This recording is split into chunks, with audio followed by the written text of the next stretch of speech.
abnormalities on routine magnetic resonance imaging of the ankle. These are my disclosures. So as we all know, peroneal tendon injuries are commonly seen after inversion injuries and in cases of chronic ankle pain and instability. An MRI is the commonly used imaging modality we use when evaluating chronic ankle pain pathology. The problem is that we often see peroneal tendon abnormalities on the ankle when we get these MRIs, and we're not sure which ones would have been there anyway and which ones are actually true acute pathology.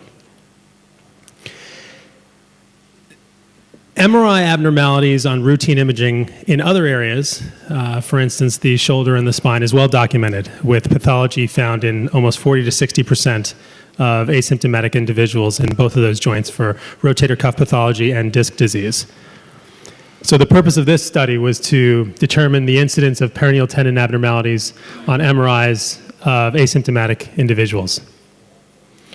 So we included foot and ankle MRIs performed at our institution in July of 2012. Our exclusion criteria were inversion injuries, ankle sprains, and lateral ankle trauma.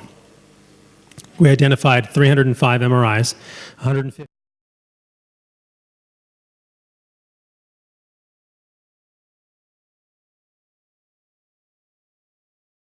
prior to the MRI.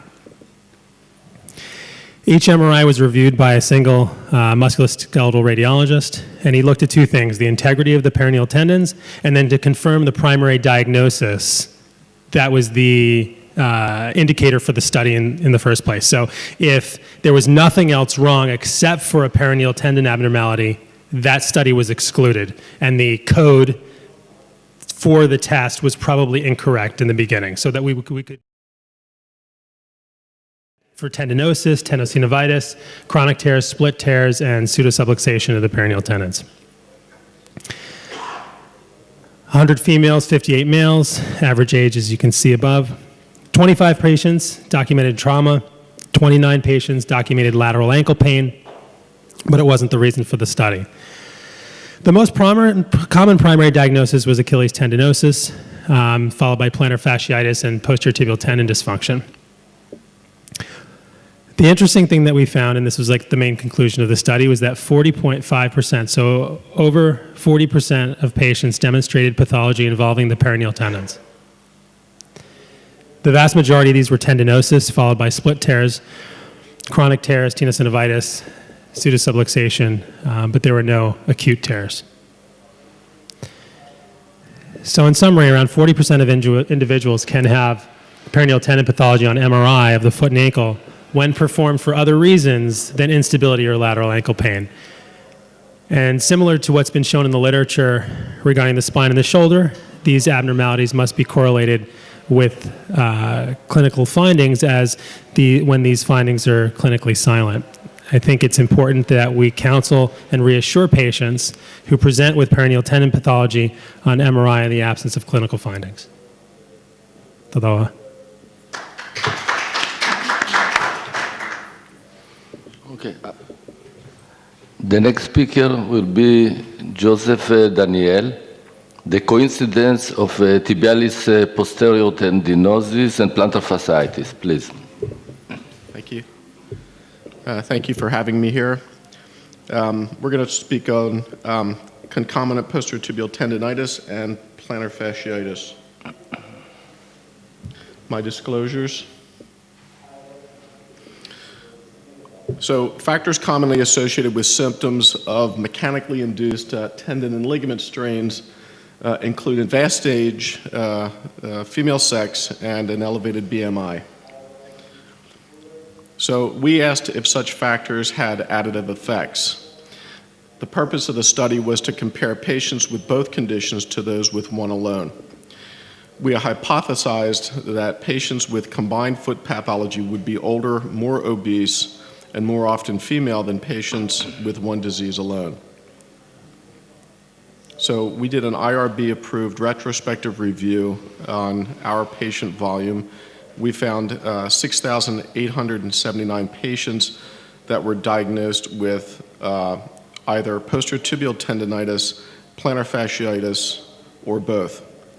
We used a binomial theorem that was used to determine the likelihood of a patient with one disease also having the other, and a student's t-test to compare the mean age, body mass, and then the Fisher's exact test for gender proportions. We found that of the 3,225 patients with plantar fasciitis, there were 3,315 patients with posterior tibial tendinitis and 339 patients that had both, which made about just a little bit less than 5% of our overall volume. The likelihood of having both diseases given either with posterior tibial tendinitis was 9.5%, and with plantar fasciitis it was 9.3%. This is a little bit of a busy slide, but what this shows is that early on in life, posterior tibial tendon inflammatory processes outpace plantar fasciitis or a combination of both. As we get into or begin at our 30s and into our 50s, that plantar fasciitis and a combination of plantar fasciitis with posterior tibial tendinitis, they seem to parallel each other. And then as we look at greater than 60 years of age, posterior tibial tendon inflammatory processes are a little bit more common than plantar fasciitis or both. The disease distribution by BMI category shows on this slide that posterior tibial tendinitis initially at greater than 20. When we're between 20 and approximately 25, they seem to even out a little bit. As we hit in a greater BMI, plantar fasciitis seems to step up, and then with significant BMI, they seem to parallel each other again. Proportion of females by condition, we found 68.8% with posterior tibial tendinitis, and about 74% having both. So our summary was that 1 in 11 patients with either tibialis, posterior tibial tendinitis, or plantar fasciitis did have both conditions. The age distribution of patients with both diseases was similar to either group, but more closely associated with those having plantar fasciitis. The BMI distributions of all groups were a little bit skewed towards higher BMI categories, and the greatest proportion of females was found in the group with both diseases. The female gender is the most distinguishing characteristic of patients having both posterior tibial tendinitis and proximal plantar fasciitis. There's certainly a female predominance of foot and ankle problems without clear explanation. Our thought was that gender differences in foot morphology and biomechanics have an inconsistent relationship to condition distributions. There's a correlation but not a causal relationship between foot pathologies and occupation, recreation, and footwear choices. Our management at Rothman Institute for individuals with concomitant conditions initially is a plantar fascial stretching regimen and a medial lateral ankle support brace for about 4 to 6 weeks. If symptoms persist for greater than 6 weeks, we go to a short leg cast application, a weight-bearing cast, and if symptoms continue along, we proceed with magnetic resonance imaging for more definitive diagnosis. Thank you.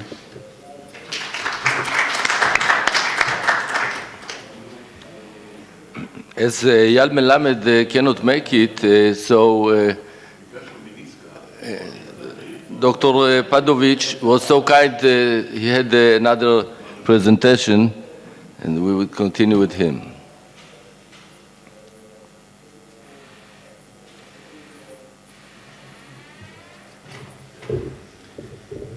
Thank you for allowing me to add this talk.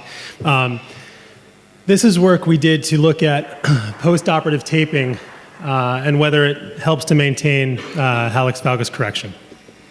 So, moderate to severe hallux valgus is commonly corrected with a proximal first metatarsal osteotomy and a distal soft tissue procedure. But no consensus exists for optimal post-operative management. So many advocate toe strapping, as I certainly did from my training, for up to 8 weeks. It's time intensive in general. It requires 6 additional visits to the office. It's an increased cost to patients and office overhead. And the impact on the patient's final correction is really unknown. So the purpose was to evaluate the impact of serial spica taping on the radiographic outcomes in patients undergoing surgical correction of moderate to severe hallux valgus. We had 187 adult patients with an IMA of greater than 14, and we performed a proximal first metatarsal osteotomy and a distal soft tissue procedure by one surgeon. This was a Ludloff osteotomy, an oblique proximal first metatarsal osteotomy. The postoperative protocol was as follows. All patients immediately after surgery had an operative spica dressing and non-weight bearing for the first 2 weeks. From 2008 to 2009, this was 83 patients, they got serial weekly spica taping like in the photograph, and they were heel weight bearing for 6 weeks. In the group from 2011 to 2012, all they got after that initial 2 weeks was just a foam toe separator. They all wore a foam toe separator from 6 weeks to 4 months, in which they were weight bearing as tolerated.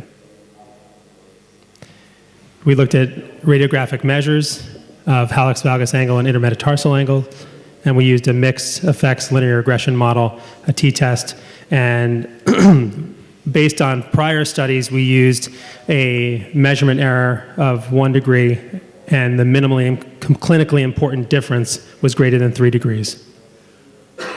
As you can see, our groups were fairly similar in terms of preoperative hallux valgus angle and preoperative intermetatarsal angle. And our results are as follows. All patients demonstrated improvement of hallux valgus angles. So both modalities the surgery worked in both groups. There were no significant differences in hallux valgus over time between the cohorts preoperatively at 2 weeks and 3 months. And at final follow-up, the hallux valgus angle was more improved for patients that used the toe separator by 2.5 degrees. There was also a statistically significant increase in the maintenance of the intermetatarsal angle correction in the foam toe spacer cohort throughout the postoperative periods. And again, at final follow-up, in addition to the hallux valgus angle, the intermetatarsal angle was more improved in patients that used the toe separator.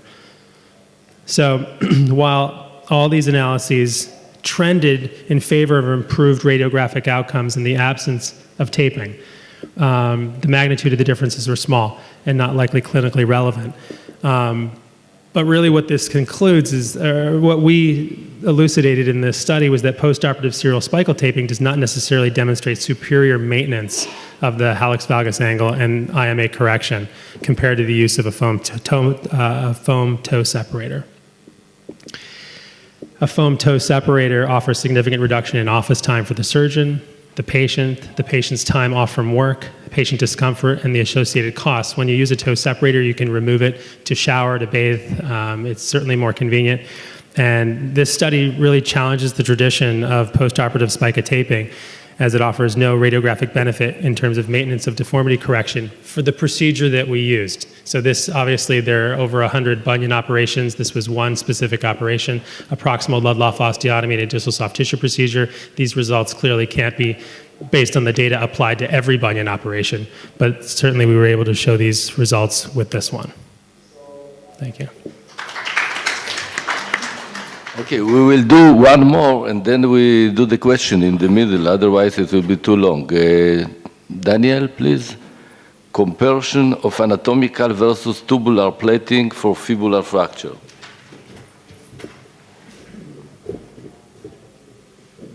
Thank you.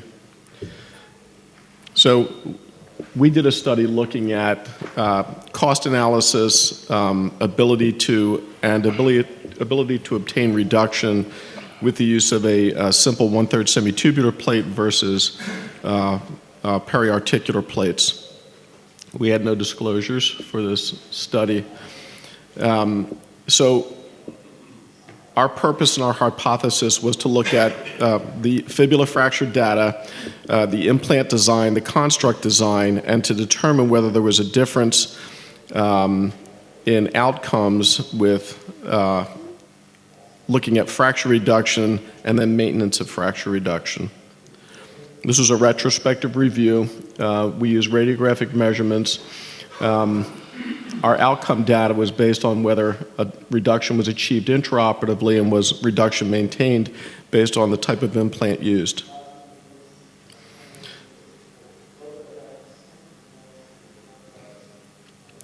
So we used a two-sample test and a likelihood of achieving an anatomic reduction intraoperatively. Our p-value was 0.9. With 1/3 semitubular plating, looking at 120 patients, our ability to obtain an adequate reduction was about 92.5% and 7.5% showing an inadequate reduction when reviewing images. With anatomic plating, it was 91.4% and 8.6%. Anatomic plating offered no benefit in achieving or maintaining reduction of fibula fractures. More specifically, when we looked at cost, the lower left box showed a 1/3 semitubular plate for a hospital cost was about $93, while a pre-contoured fibula plate was in excess of $800. When looking at screw cost, a 3.5 millimeter cortical screw for a 1/3 semi-T plate was about $25, whereas locking screws at 3.5 millimeters was $142, and at 2.7 millimeters was $135 a piece. When we looked at a plate and screw construct, a 1/3 semitubular plate cost the hospital about $200 as opposed to about $1,600 for an anatomic design with locking screws. Thank you. Okay. Are there any questions for the first paper, the peroneal tendon abnormality? No. The second paper, the coincidence of tibialis posterior tendinosis, plantar fasciitis? No, I have a question. Did you check maybe the existence of coincidence of short Achilles or gastrocnemius by the silver scale test in these patients?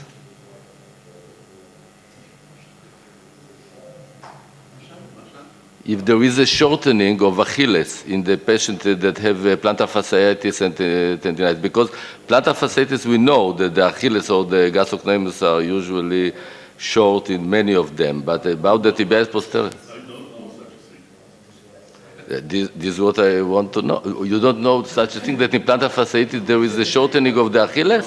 You don't think that there is? In my patients, many of them I have no shortening of the Achilles or the Achilles. What the audience think? I think that I'm checking most of them, and in most of them, I think that in 80% I see that the silver scale test is positive. Mayor?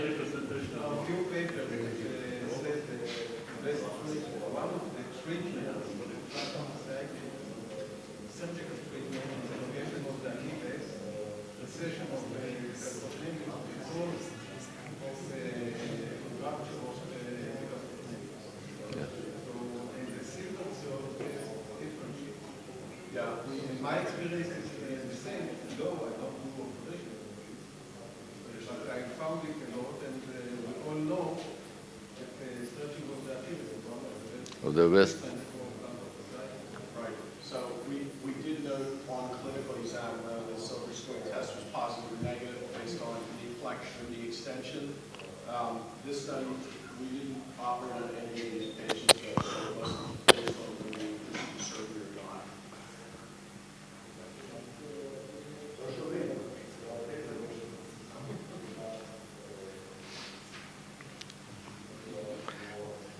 Can you be please so kind and repeat your... Sure.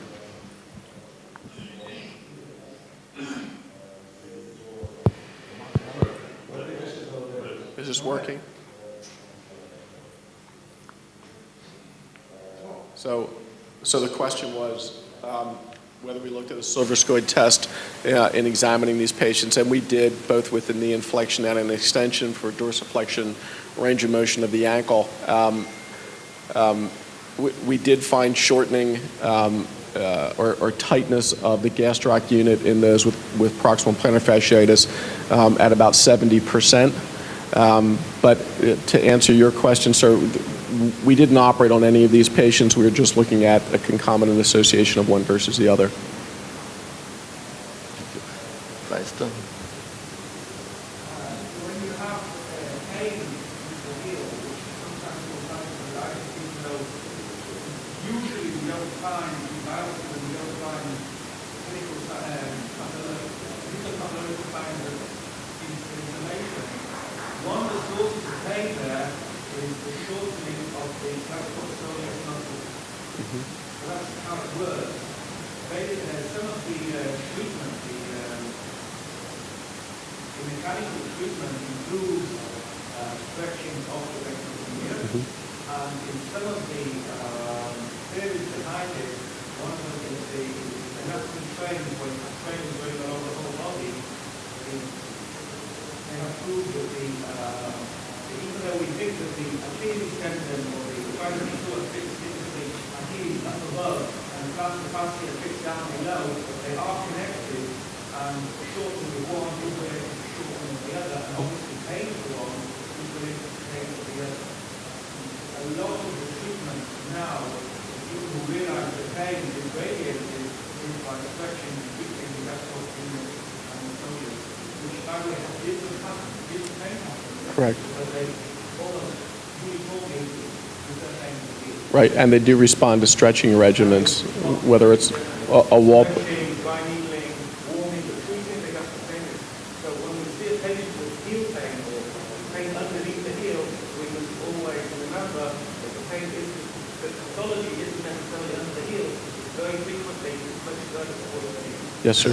The connection between plantar fasciitis and shortening of the gastrocnemius is well known, and there are many publications. But about the tibialis posterior, it is less known, and I don't know if there is a connection. It is known that when the pronation on the grade, on the advanced stage of dysfunction of tibialis posterior, then there is a shortening of Achilles, but maybe this is a secondary shortening because of the severe pronation of the foot. As a response But it to was interesting in your patient to see if there is a correlation, but we don't know. In this patient that are both have these entities. Correct. Okay. The next speak was about Achilles. No, it was a comparison of anatomical versus tubular plating. Yes, done.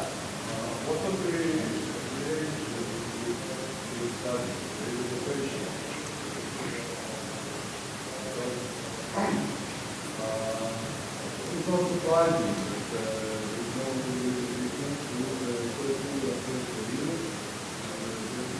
structure, and allows the advantage of the approach of the robotic move and also ferocious. Yeah, our patient population at Rothman Institute for surgery would be anyone over 12 years of age and then upward. So it was all comers that we looked at. We didn't, No? but we looked at everyone with this. One of my senior partners uses a 1/3 semitubular plate on just about everyone that has fibular fracture pathology. He doesn't go to locking plate design based on age or osteoporosis. Yes, sir. Do you differentiate between the orthotherapy treatment, the anatomical plate and the subfibular? No. So the question was, do we change our post-operative regimen? And no, not at all.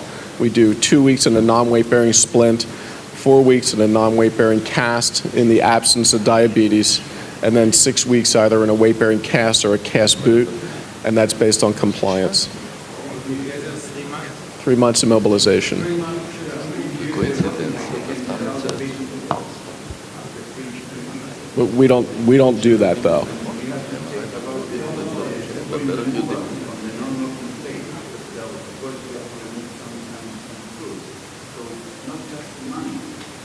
Yeah.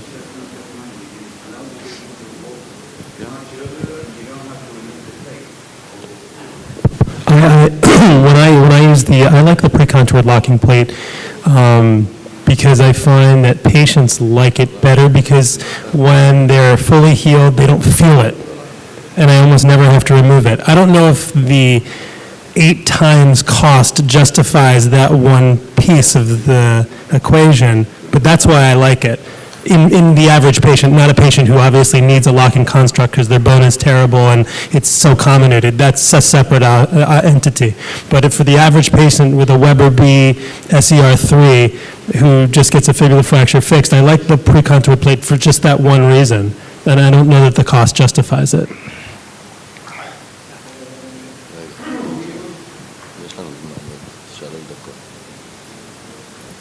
We use recently, I think, for most of the fractures, locking plate, and might be we are doing some abuse of it because I'm sure that there is still indication for the third tubular. But if I'm looking on indication when to do tubular, when to do locking plate, first of all, if we have a low fracture or very short oblique, there is only one screw that we can put in the distal fragment, and then we use to do like hooks from the distal tubular.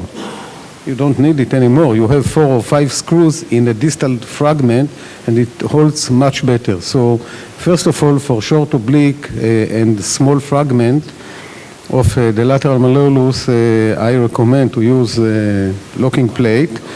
Osteoporosis. In every patient, in every osteoporotic patient, we do use, and in diabetics, we know that there is delayed healing, and then we can afford ourselves full weight bearing.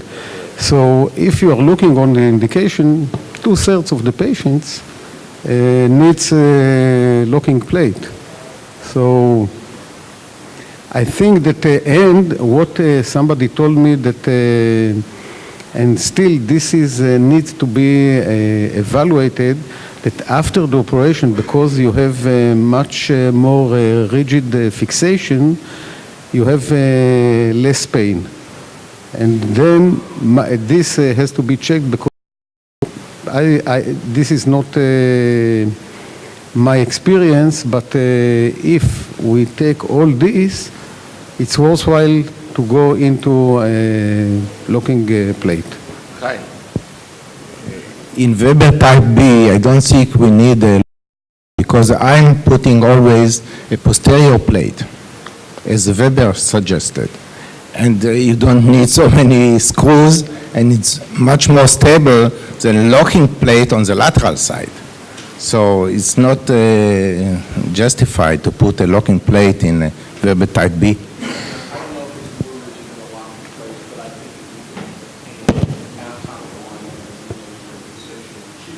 That's right. I agree with you. I agree with you completely. Okay, I have a question about the last paper, the strapping of the allus valgus after surgery. I have a question. How many of you do strapping or using some kind of device after the allus valgus operation? You are the only one. You are not putting anything? I use in some of the, you are putting something? Strapping, so you also do strapping. For 6 weeks only. Like he's talking about Okay. 3 months. Okay, so you do for 3 weeks, for 6 weeks. In past times, we used to recommend night splint for 3 months, but our clinical impression was that it's not better than not to use anything. So what do most people do post-operatively? Nothing, just leave it? 2 weeks in a spica like we did. I use in most of the patients the Darko splint. You're familiar with the Darko splint. But usually nowadays, when the correction is perfect and I am satisfied, so that this is not so must to do. But when it is sometime I want it consolidate during the period after, during the healing process, then I put the dark or splint. So wait a second. So just so I'm clear, so the most of the people in this room, after 2 weeks of a proximal osteotomy and a distal soft tissue procedure, other than having like a post-operative shoe, there's no dressing? Awesome.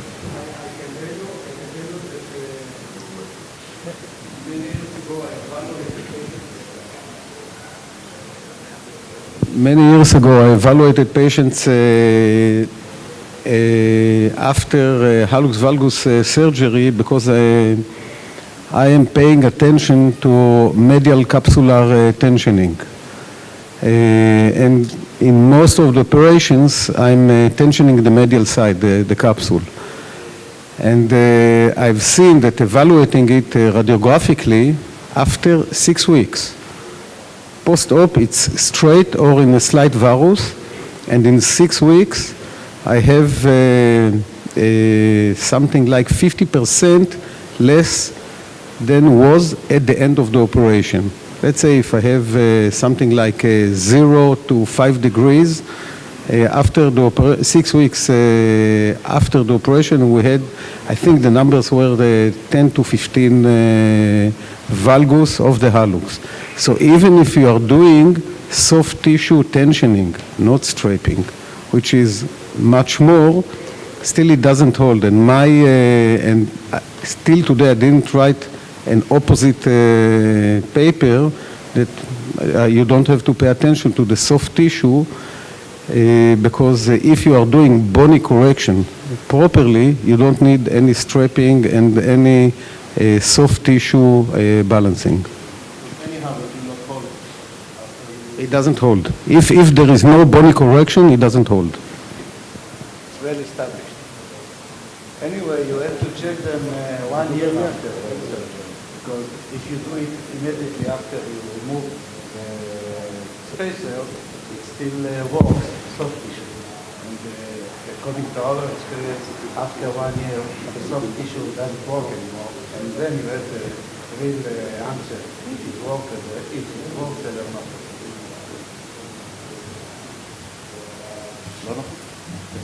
So if there is no more question, we continue with Amit Mor, please.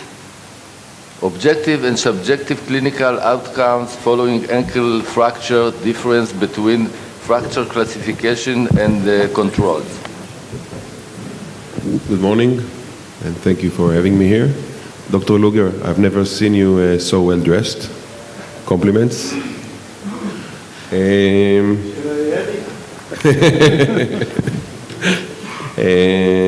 I would like to thank my fellow researcher. This work is a part of an RCT that is ongoing in Meir Hospital. And I think you know the background about ankle fractures, so I will save you and how we classify them. However, with regards to functional outcomes, there are conflicting results. Some evidence that the fracture severity classification is consistent predictor of a functional outcome following surgery. Other evidence suggests that the type of fractures has no influence on functional recovery. The purpose of this study was to examine the objective gait analysis and subjective pain, function, and quality of life differences between 3 severity groups of ankle fracture patients immediately with weight-bearing allowance compared to healthy controls.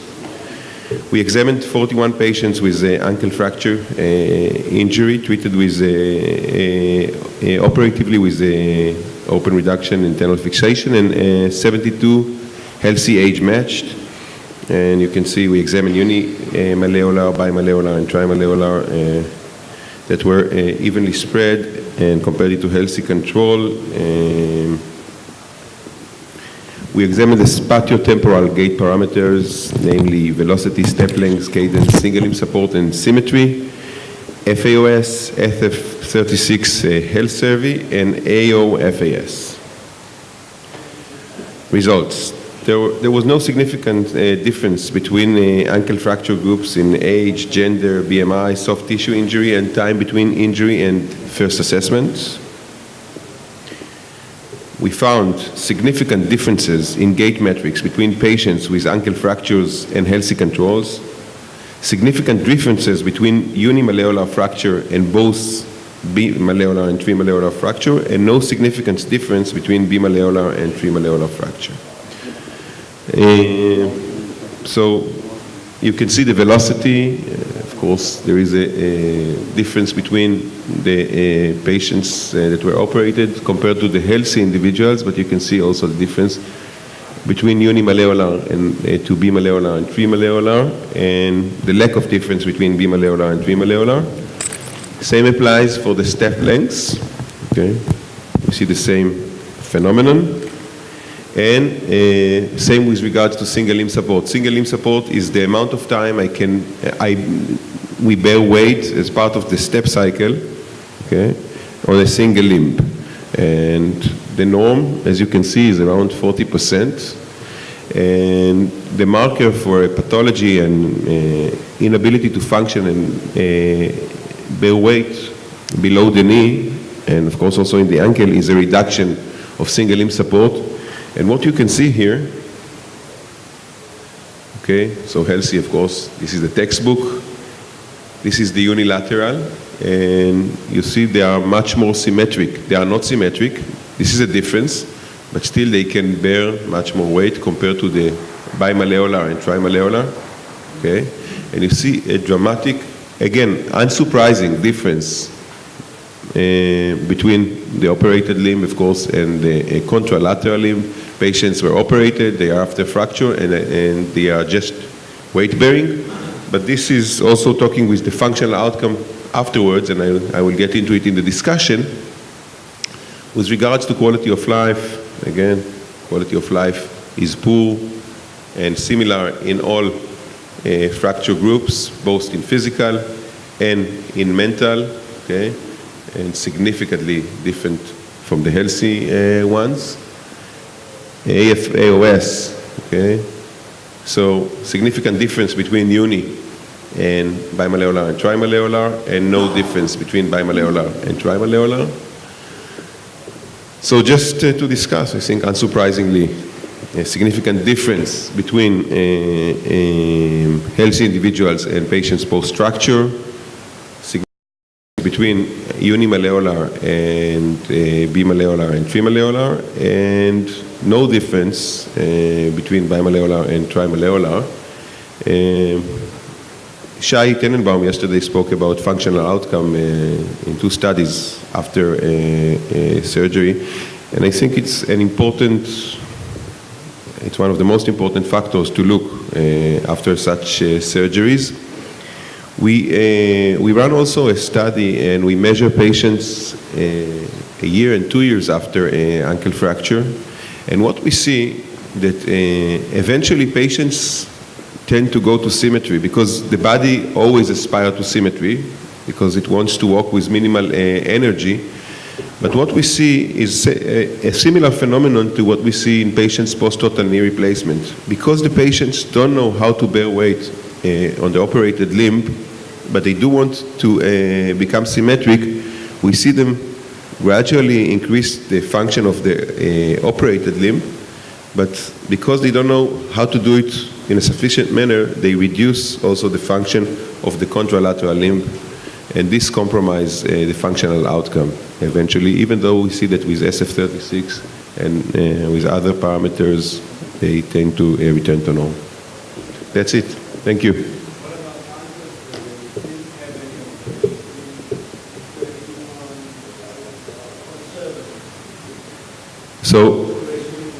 So this study was not, no, this study was only ankles that were operated. Yeah.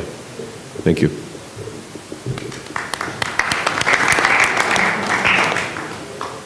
The next speaker, Reuven Lexir. A review of metatarsalgia treatment in non-rheumatoid patient.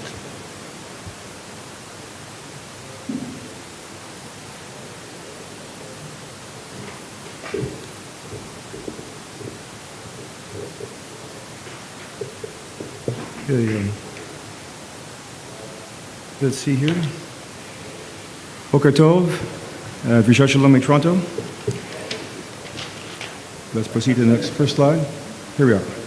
The objective today will be give you a background of metatarsalgia, and then we'll do a rationale for this study, the study objective. We'll look at some of the methods, results, treatment possibilities for metatarsalgia, complications of those treatments, and then some conclusions.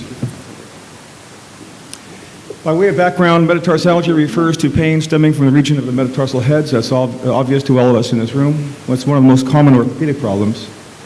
And the origins for that are mechanical, traumatic, and genetic, and we'll see that in the next slide.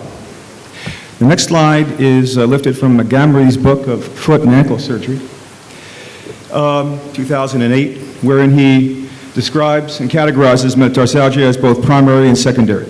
The primary causes of metatarsalgia are plantar soft tissue lesions, which refer to things such as callosities or plantar warts.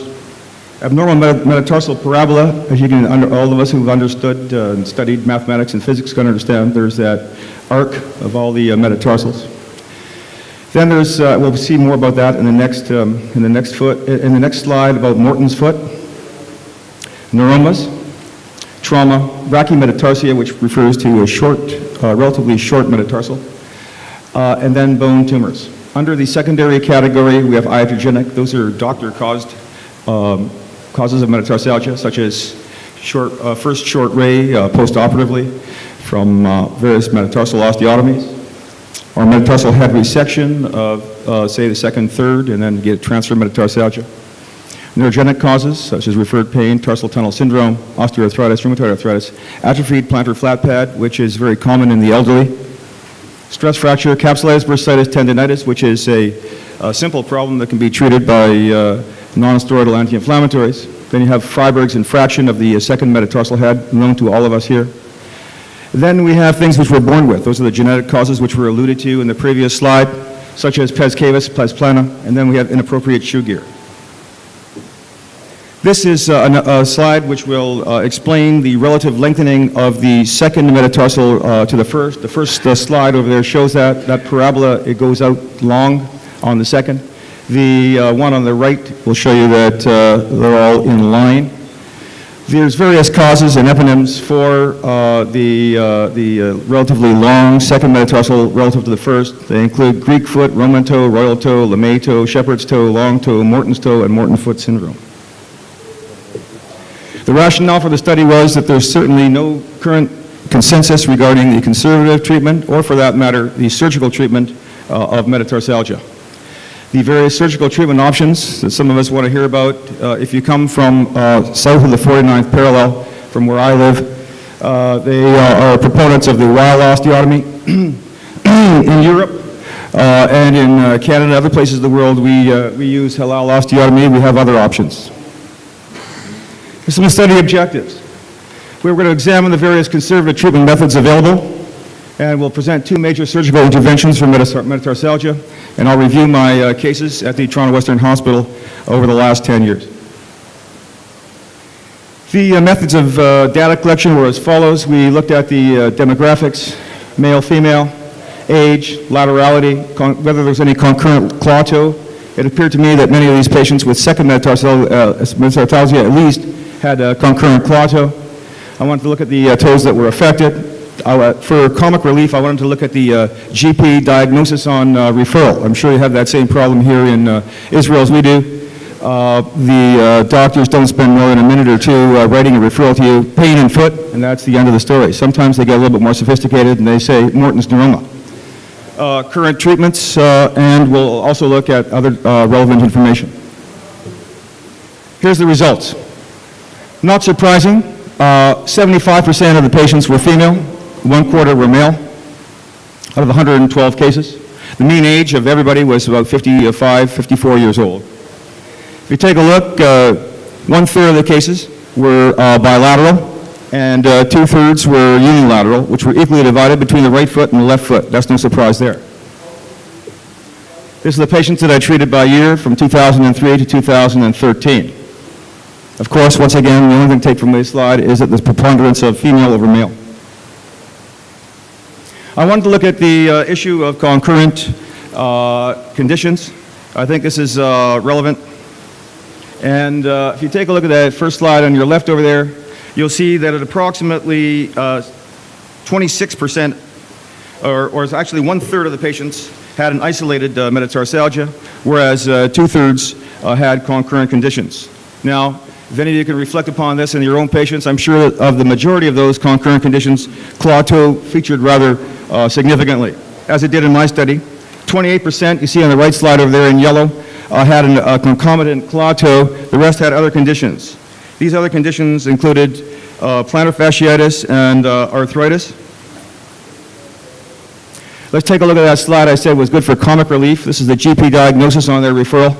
Pain in 100% of the 112 cases. Some of them got a little bit more sophisticated. They say the patient was sent to you for post-trauma, plantar fasciitis. And when they get a little bit more sophisticated, Morton's neuroma, hallux valgus, and other conditions. Some of them included hammer toe and claw toe, as well as arthritis. The treatments which are touted in the literature and which I use, I don't use the toe spacer, but the literature says that this is one of the possibilities. I use orthotics. I did so in 70% of my patients, as you'll see on the next slide. This featured on your left over here is a plantar orthosis with a metatarsal relief pad. You can see that that metatarsal relief pad is proximal to the metatarsal head region. It elevates the metatarsal heads up off the bottom of the shoe and foot and affords symptomatic relief. Custom shoes was used in 2 of my 112 patients, physiotherapy in 8 of them, non-steroidal anti-inflammatories for the capsulitis and bursitis problems, which are easy to treat. Of the surgical options, in the literature, there's the Weil osteotomy and some other surgical techniques, but I use exclusively the halal. Basil Halal, in 1984, when I was a senior resident in Montreal, came out with this operation in London, England, which is a slide, and it's a very, very simple operation, does not require internal fixation. Here's a treatment history. Orthotics used in 78 of the 112 patients, or approximately 70%. 2 of my patients had custom shoes. 8 had physiotherapy. I always try the orthotics for a period of 3 months. I say, you go buy these at a very, very fine, no, there are orthotics and then there's orthotics. You have to make sure you have a person who is a mumcha, who's an expert in the field. You know what, there's a lot of people out there that will sell you a bill of goods. We have podiatrists doing this. We have chiropractors. We have orthotists. We have all kinds of people involved in the business. And sometimes the primary objective is to make a few dollars. So if you can find a place where they have a reliable orthotic with a good metatarsal relief pad, send them there and try it for 3 months. If after 3 months it doesn't work, then I will reassess them for the possibility of surgery. In this case, 50% of them I thought was surgical candidates, but only 25% of that number took me up on it, 15 of the 63. Here are some pointers for the operation which I do. I use an oscillating saw with a small blade. I make a 45-degree angular cut in the distal metatarsal shaft. I rongure the sharp bone fragments. That means the dorsal fragment of the distal, the dorsal fragment of the distal fragment and the plantar fragment of the proximal fragment. I confirm that the head and neck can slide proximally by freeing up the bone ends with a Howarth elevator. Here is a medical illustration of that. You can see once again the parabola up there, what it should normally look like. Basically what I tell patients is I rebuild the arch of their foot, the longitudinal arch of the transverse arch of their foot. I make a 45-degree angular cut. You can see slide number 1. Number 2, I free it up so that the distal fragment slides proximally and dorsally. Then I rongure both the plantar and the dorsal fragment so you don't have a sharp spike of bone digging into the plantar aspect or on top of their foot. This is what it looks like when it heals. This is an example of a cast which I used for a period of 6 weeks after the operation. This is a patient that was done 3 weeks ago at Toronto Western. You can see how I mold in the fracture clinic that cast over there to rebuild the arch. If you take a look at slide number 2 in the middle of there, the second metatarsal, you can see there's a 45-degree angular cut with a proximal slide of that distal fragment. This is a lateral shot of that.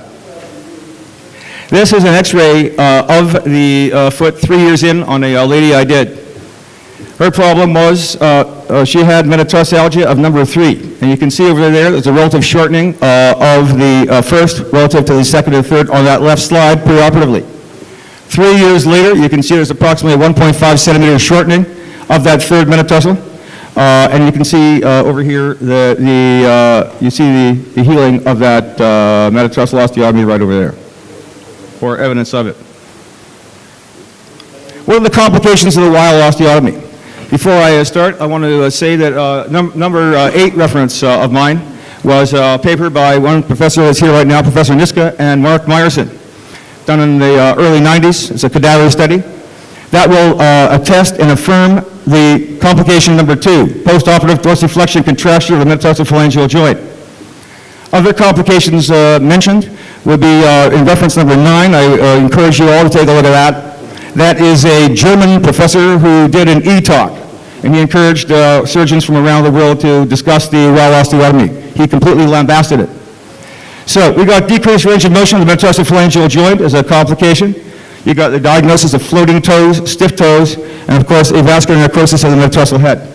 Not to mention the fact that it's tricky, and sometimes there's a penetration of the screw on the plantar surface. The complications in the literature of Hillel osteotomy are as follows. They are touted as follows: non-union, fibrous union, malunion, transfer metatarsalgia. These are the conclusions. There is no consensus for non-surgical treatment. The majority of options are conservative, however. 70% are treated with orthotics, 7% physiotherapy, 2% custom shoes in my study, but we still don't know the best way to treat them. Under the surgical conclusions, we had 13% of patients, or 15 of the 112 in my study, were treated using Hillel osteotomy. Post-op x-rays will show shortening of the metatarsal shaft, as you saw in the x-ray. Post-op x-rays may or may not show bony union, but in my hands, there's no correlation between fibrous union, non-union, or malunion and patient satisfaction. Hillel osteotomy procedure offers less complications than a Weil osteotomy. Here as reference, I draw your attention to number 8, where you have Professor Niska over there, results of the cadaveric study, and reference number 9, Dr. D. Fellner from Germany, who discusses the Weil osteotomy in length and encourages audience participation. I would like to acknowledge at this point my research associate Amanda Weston, my medical illustrator Diana Kreisky, the X-ray department of the Toronto Western Hospital, the fracture clinic of the Toronto Western Hospital, and the ethics board of the Toronto Western Hospital. And I'd like to say, if you ever come to Toronto, I'll take you out in the woods. We go for some nice sea-doing. That's my son and myself over there, up in Collingwood, about 2 hours north. And if you don't feel like that, you can sit and have a hot chocolate and take your wife or your girlfriend out for a ride in the Bombardier. And as we go along, it's quite a nice thing. But as you get to Shkia Tochama over here in the woods, it's time for mincha, we drive home.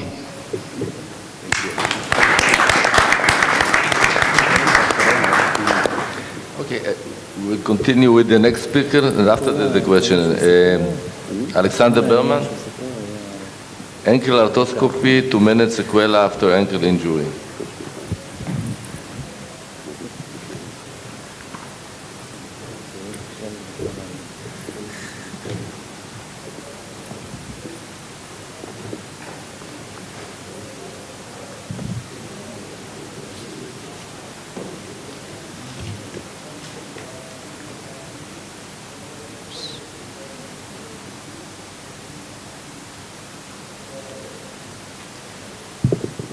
Good morning.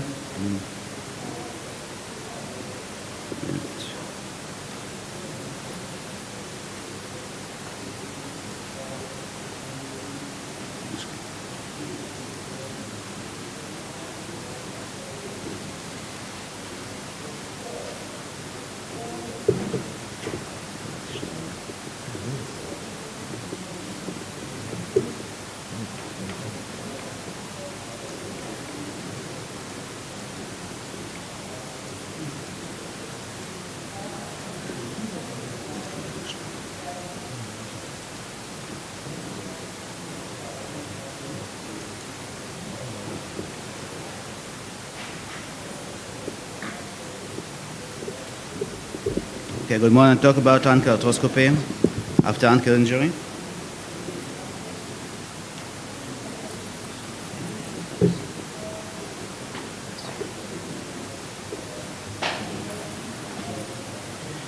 Okay, well, now the ankle joint is affected by trauma, includes sprain, strain, fracture, and fracture dislocation. After the treatment of initial trauma, some of the patients continue about mild pain, swelling, or inability of daily life activity. The intra-articular pathology is responsible for this problem: adhesions or OCD of talus of tibia, impingement of by soft tissue, osteophytes, large body, or scar tissue in all parts of the ankle joint, ignoring the gutters in the O area of the ankle joint. Arthroscopy of the ankle become a common procedure in the orthopedic surgery, as known as minimal invasive tools to treatment articular damage. The primary indication for the operation in our study were pain and limitation of joint movements.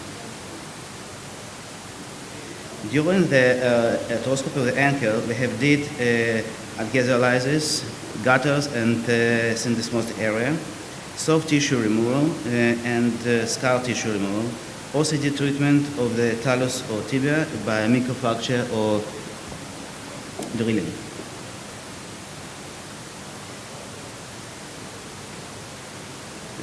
The patients with the most traumatic ankle dysfunction have evaluated by a score of AO and treated with arthroscopy of the ankle with or without removal of hardware. We removed all syndesmotic screw, medial malleolus screw for all patients with a painful medial area above the screws, and lateral plate for painful for the patient with painful about lateral plate. I point right now we was not included gutters pain for this reason. In our study was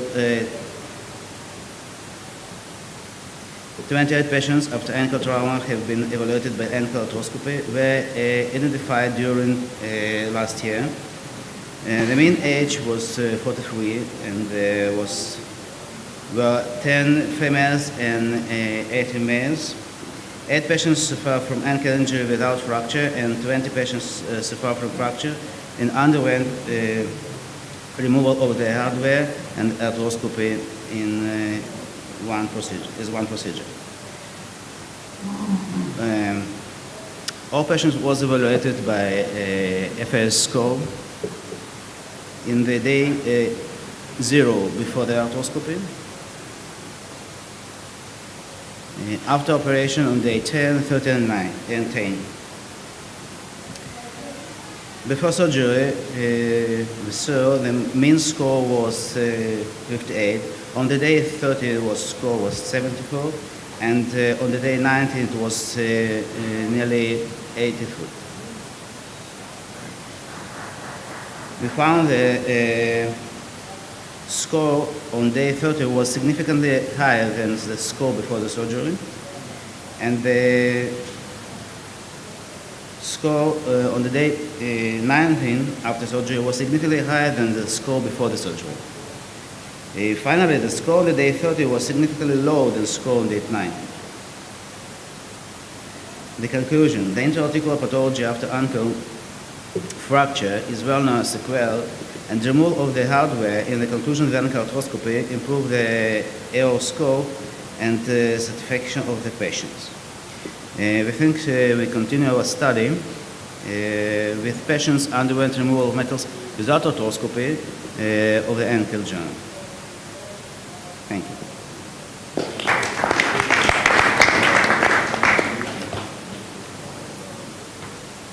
Okay. Is there any question to the first speaker, Amit Mor, objective and subjective clinical outcomes after ankle fracture? Nobody understands you.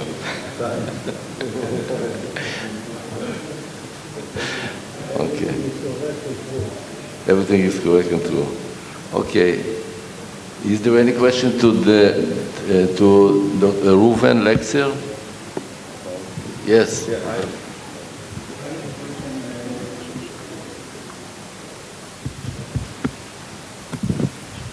We recently were paying attention to the volar plate and as a cause of metatarsalgia. And it comes from attenuation to a complete tear. And my feeling that metatarsalgia has to be changed into volar plate dysfunction or something like.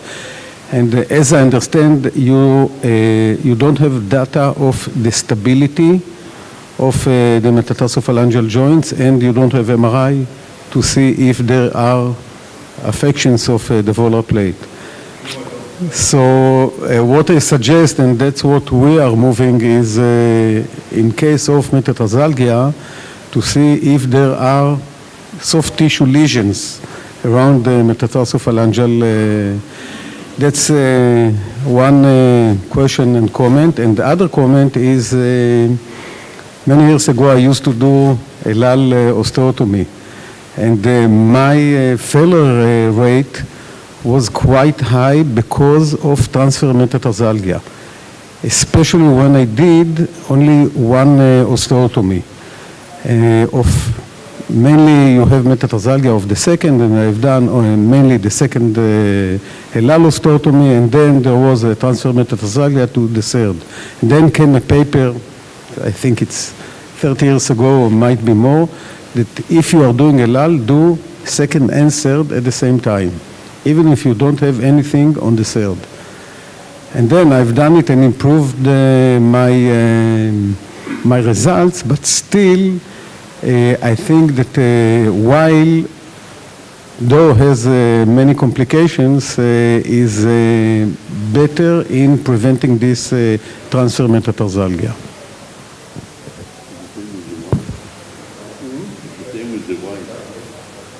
Feinstein?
I have a question, and it relates to what Dr. Feinstein just spoke about. I see a lot of hip patients and pelvic weakness, and also patellofemoral that is related to the pelvic weakness. And I see a lot of metatarsalgia, which is concomitant. I have to admit, I never checked it in the literature, but I always perceived it as the metatarsalgia as a symptom of the more proximal weaknesses and compensations. Okay? People compensate and put a lot of pressure on the metatarsal area. And my question and also you spoke about the ratio, 75% female, 25% male, which I think also speaks with the same findings. And my question to you, what is the data about this? And if there is, I think there is a place to, of course, to refer to the pelvis area and the knee when we treat metatarsalgia.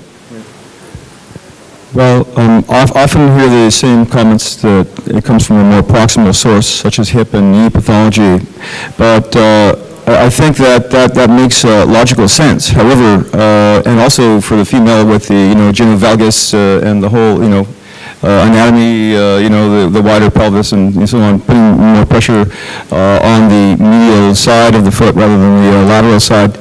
But I think that in this age group, we have another problem in North America, and I see people, it's becoming quite common around here as well, around the entire world. That's what with obesity. And that issue is causing people at about the middle of their 50s, the mid-50s, to develop a decreased, transverse arch. And I think the parabola is interfered with, and that will cause these soft tissue lesions, which Dr. Niska and Professor Niska and others have alluded to. That's putting pressure. So that when people, referred for trauma, and they notice an acute onset of pain walking down the street, what they do is they probably pop the volar plate or the plantar plate because of obesity and the reversal of the transverse arch. So I don't necessarily think that it's coming from a more proximal source. I think that if you hear hooves beating, it's more likely to be horses than zebras. Just a second. I want to tell my experience, but I don't have statistics. My experience is that you treat them, but it's not quantitative. I have to look at the statistics, but if you treat the hip or knee, they tend to complain also less about, okay? Yeah. Another question I have for you as an Orthodox Jew, if you have halal osteotomy, how come you don't have a kosher osteotomy? Okay, that's... That's good. Well, that's for one of us over here to do, and then we'll put it into the literature. I'm not so sure it will be accepted by the editorial boards. Chutz laws.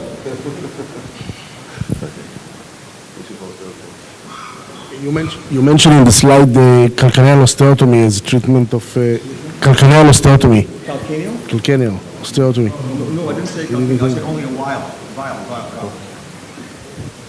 How many of you are doing halal osteotomy? No. Many years ago. How many of you are doing wild osteotomy? Most of the orthopedists. Okay, done.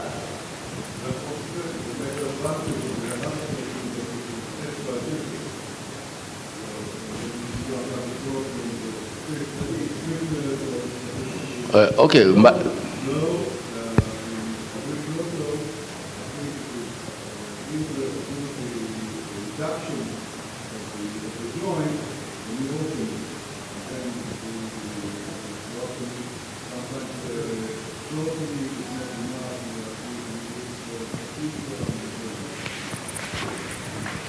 Yes, ma'am.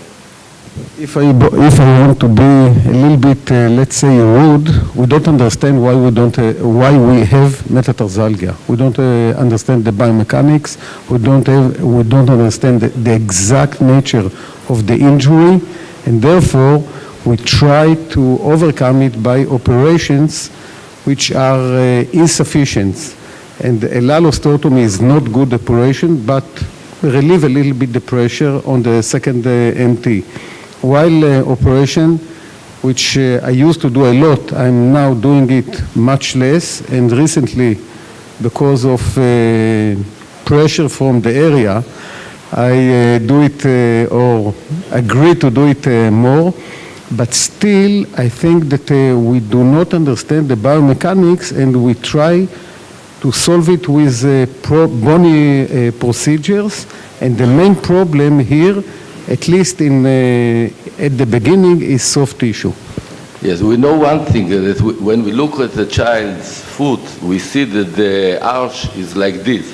And when we look what happened with age, it is becoming in the other direction, and the toes go up. This is what happened. This is the biomechanics. And now you can see from this that all the pathology develops. But this is a natural process that happened to all of us, and in some of us, we develop pain. In the others, no. And we don't know why some of the people develop pain and the other no. Yes.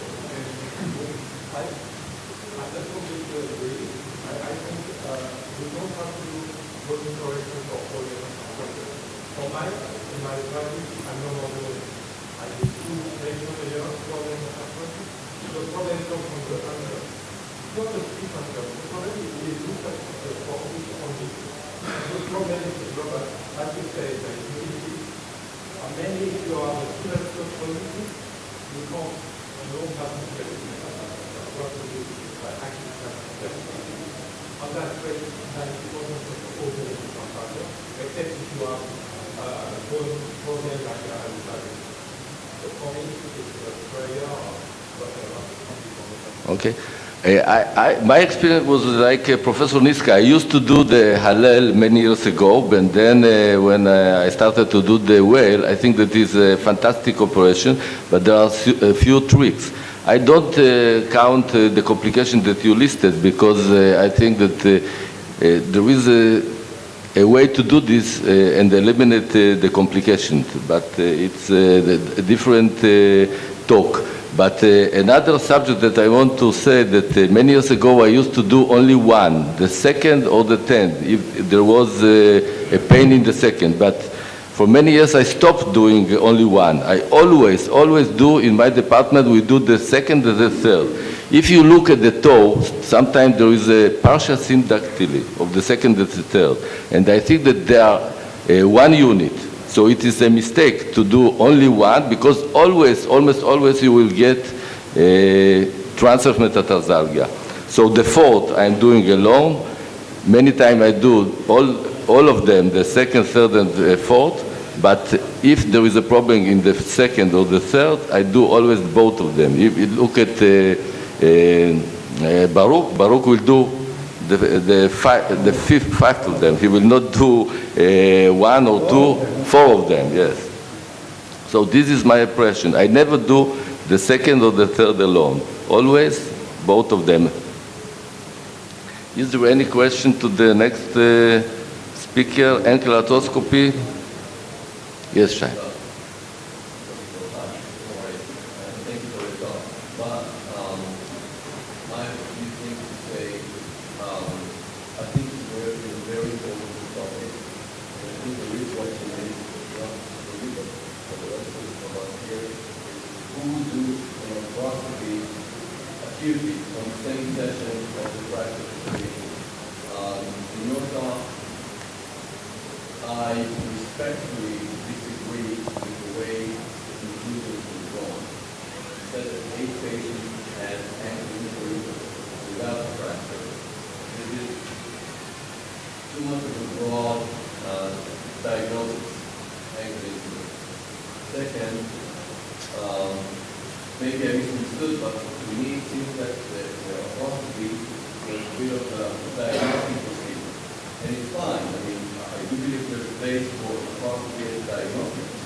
Do you do arthroscopy during the fracture fixation? Many people do. I mean, Rick Berger talks about it, Paul Benton talks about it. Yes, yes, we know. I don't.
תתחיל יותר מוקדם.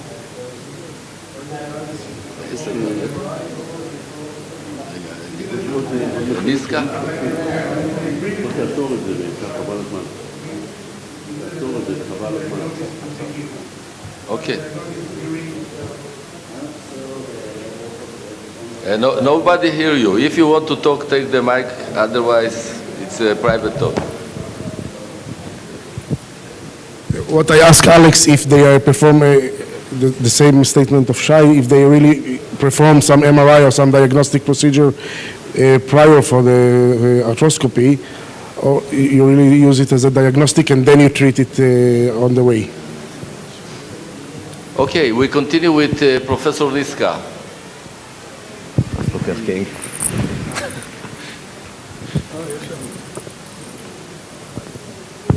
מה, ההצגה שלי? כן. יש לנו עוד רבע שעה.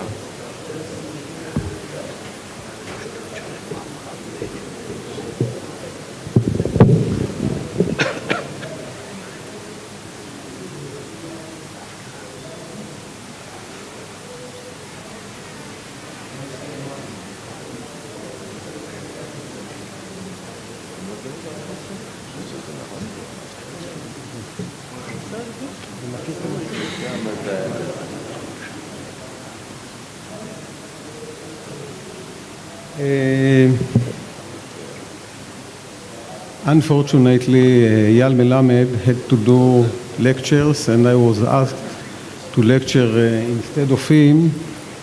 And at the beginning, I wanted to give some lecture on the Achilles tendon, but I think that part of it was presented last year, so I'm not going to speak about the Achilles tendon.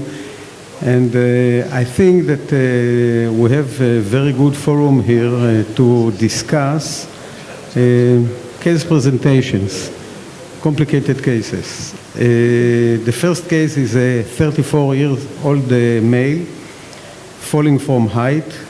A year ago, it's now down the line, I think 3 or 4 years, but when he came to me, it was after 1 year. He had an open fracture of the talus, underwent reduction, and he, of course, had increased pain in efforts, painful limitation in subtalar motion, and limitation in ankle motion.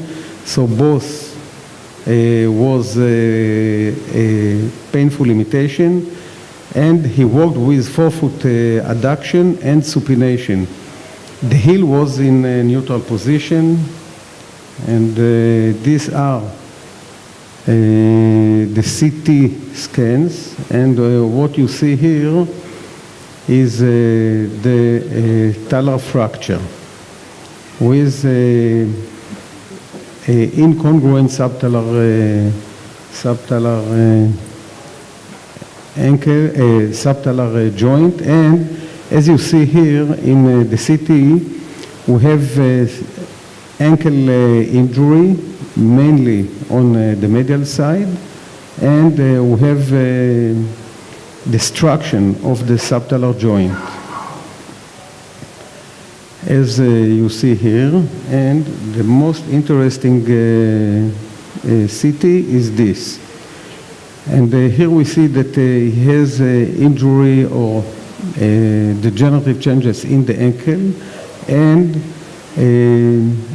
non-union of the talar neck fracture with the deformity that caused him to the varus. Now the question is, he didn't want and insisted on not having a hindfoot fusion, because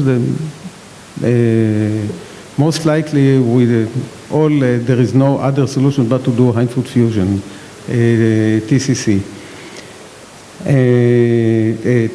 Tibio-talar calcaneal fusion, that's what you can do here. is there any way to save this ankle joint?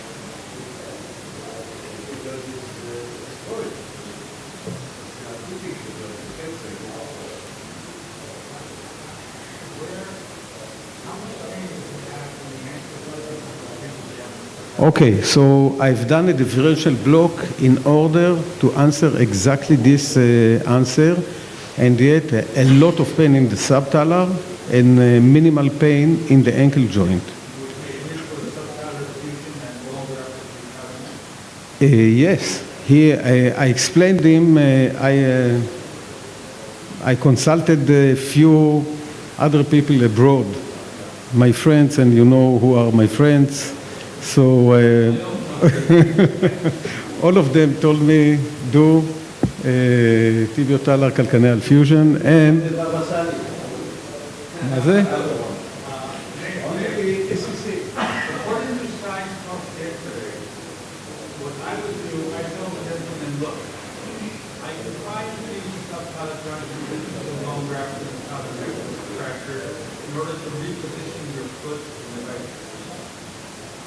You may be able to live with and walk with that, and you may not. But if you don't want it, not in one stage, I try this stage first, and if that doesn't work good enough for you, we'll go to the second stage. Okay, what to do in the operation? It's a problem because we need here to do not only subtalar, not straightforward subtalar fusion. We had to reduce the fracture or non-union because the forefoot abduction is due to the non-union and deformity of the area of the neck of the talus.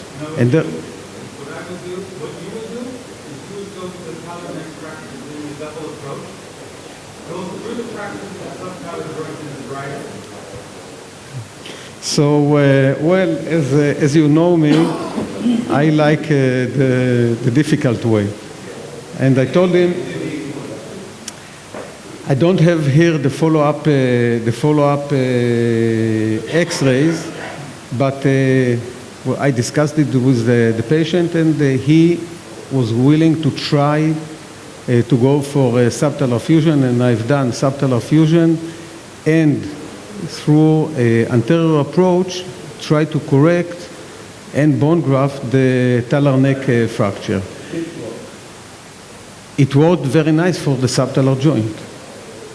Very nice. And the foot was straight after the operation, but still he had a lot of pain. A lot. And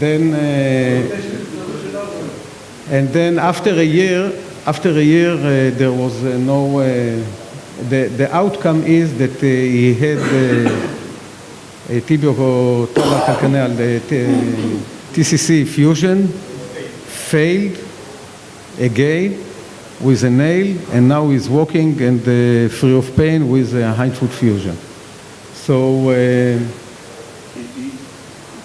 when you see such cases, I think that everyone tells me, don't mess around, go to hindfoot fusion.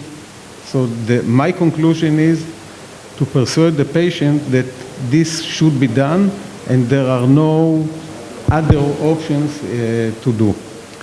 Mayor, what would happen if the body of the talus will be completely AVN'd? What would you do? If the talus is... AVN. Well, I'm not sure that it's AVN here, but No, here, if it's AVN... No, you have partial AVN here, but not completely, so you can do the fusion with TTC. But what will happen, and I'm approaching the audience, what would happen, what would we do if we have a full-bodied AVN of the talus? So I just showed that yesterday in the complicated case session, where you can do A,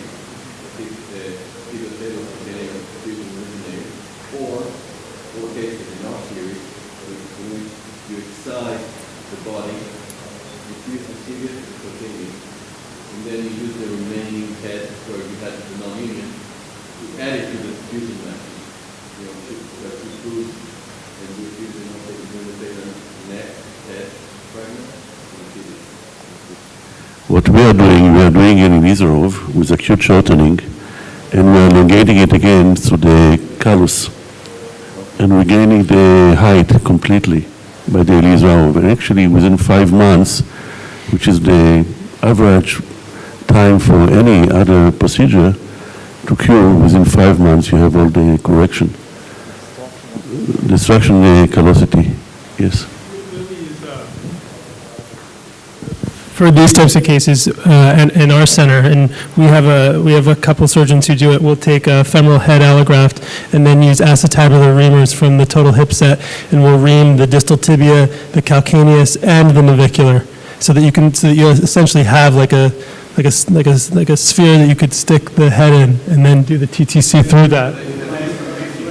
That's a Marathon technique, and he's doing Right. it for, I think, many years, but I'm not sure that I agree with him, because if you are talking about bone graft, one big piece, there is a creeping substitution of the bone graft, and it takes years to do it. So I'm not sure that it's not worthwhile to put some kind of filler, which is paste, or what I usually do is exactly. I'm taking the distal fibula, making it paste with combination of 1 or 2 or 3 heads even. 60% actually, Michael Coughlin showed it. 60% of non-union, at least in one place. And if you are diabetic, 100%. You have no union whatsoever. So, yeah, exactly.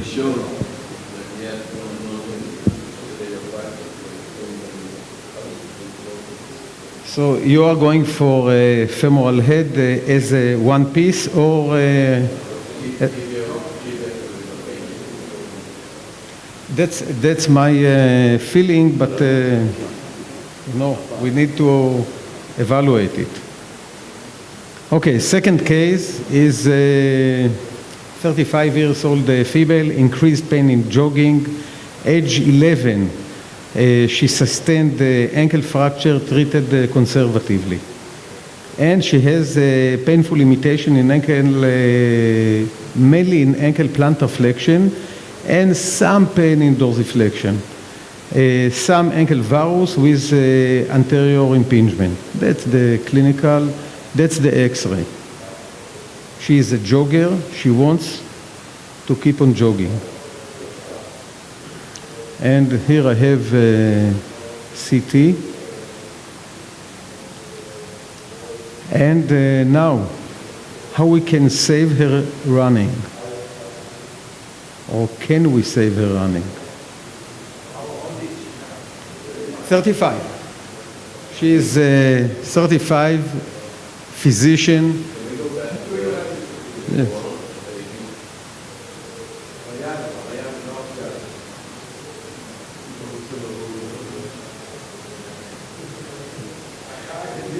She wants to run.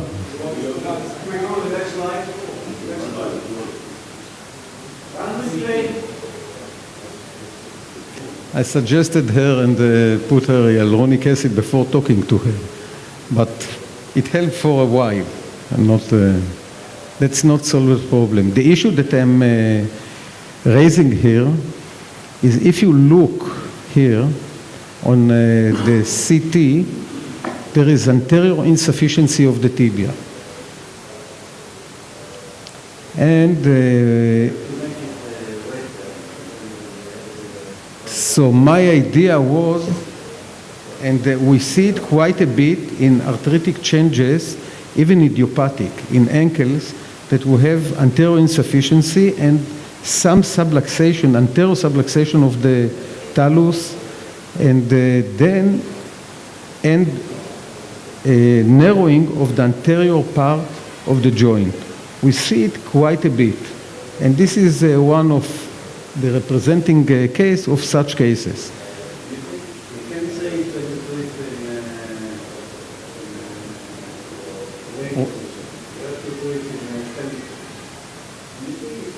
But still you see that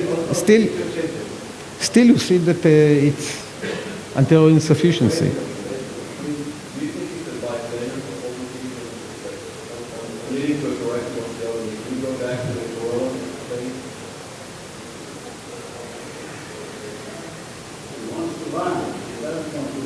She has some varus. You are Shai. You are correct. You are correct in if you see here, she has some anterior insufficiency, anterior osteophytes, and some varus. Walking, no, not at all. She wants to run. Told her. Yes. First of all, what do you try, number one, in terms of conservative treatment? And number two, do you ever consider Well, arthroscopy? arthroscopy, osteophyte resection, hyaluronic acid, for me it's conservative treatment. Because there is no change in the basic conditions or no change in the game. And what I'm looking, if there is some kind of, my idea was to perform osteotomy. Yes. Has somebody here has any experience in anterior opening wedge osteotomy in such cases?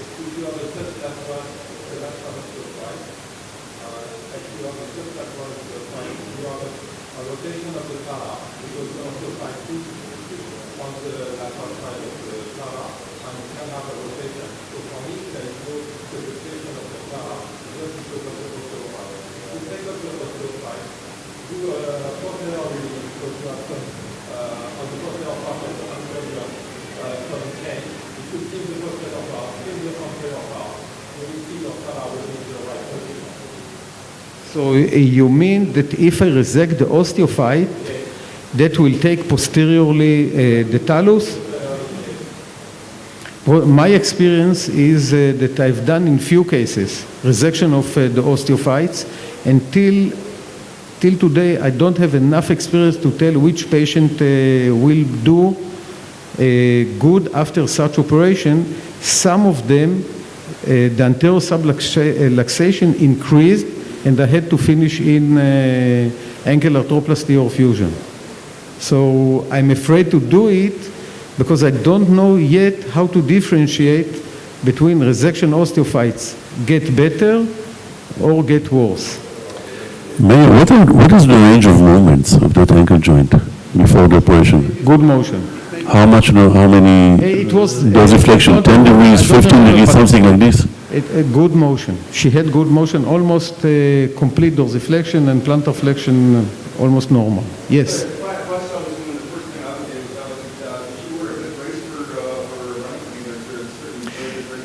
I've tried all conservative treatments. Did you try physical supplementation? Yes, of course. Of course. After we even published a paper on it a few years ago.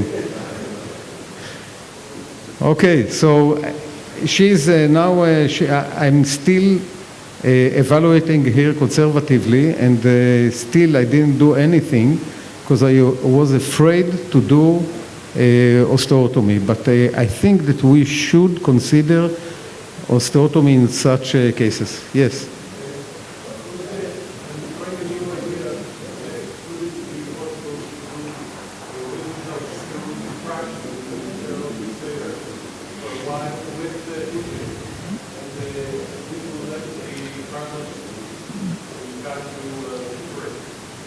That you do, and this is something new that emerged again, and I don't think that there is enough experience yet to do destruction with Elizarov, with hinges, and to inject stem cells. That's the way that might be the next years if we want to salvage arthritic ankles. But here we are not dealing with total destruction of the joint.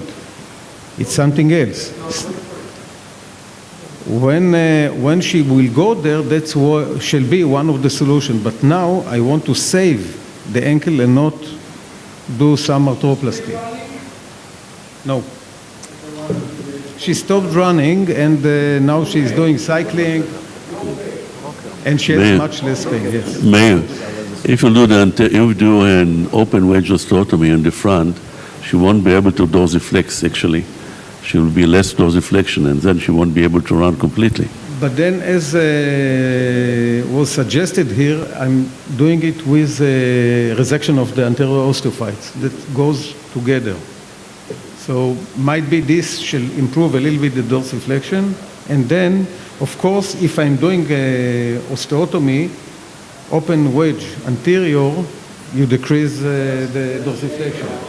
If you say you're embarrassed, you think embarrassed coming from receive a better one, and if you do, then fix it as well, not just by pushing your back with that anterior base of the other, but also do something thicker on the medial side. Yes, of course. Yes. I think you have a very good chance of making this patient worse. I agree, therefore. She has one activity she wants to do, which is like 7 to 9 times body weight every time she takes that running step. She has no pain with activity for daily living. Her expectations are completely unrealistic. I agree, and therefore I didn't operate her. I totally agree. Okay, last, and we finish by this. I would schlep her to 45 and replace the ankle joint.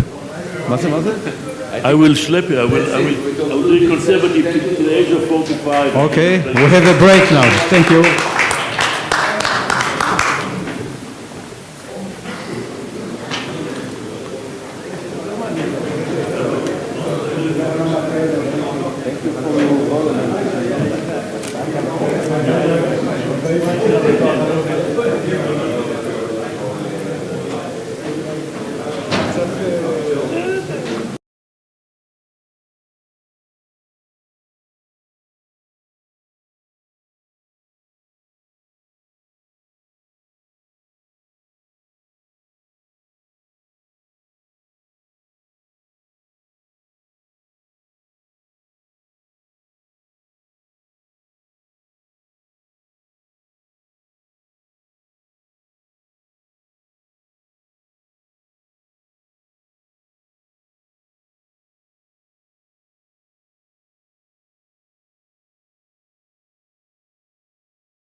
Okay. It's the time to continue, even though not everyone is here. So, next presentation will be, where is it? Will be presented by Dr. Petrovic again about epidemiology of the fifth metatarsal fractures, largest US population data.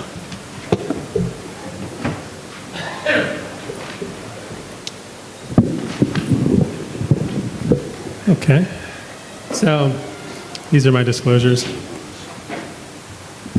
So as we all know, metatarsal fractures are very common, and fifth metatarsal fractures are the most common.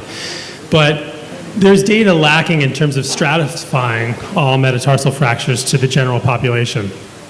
So the current literature is in Europe, the United States military, and in small cohorts. And the shortcomings of that data is that perhaps it has limited applications to the United States, being a very diverse population, and these studies generally only focus on specific fracture patterns.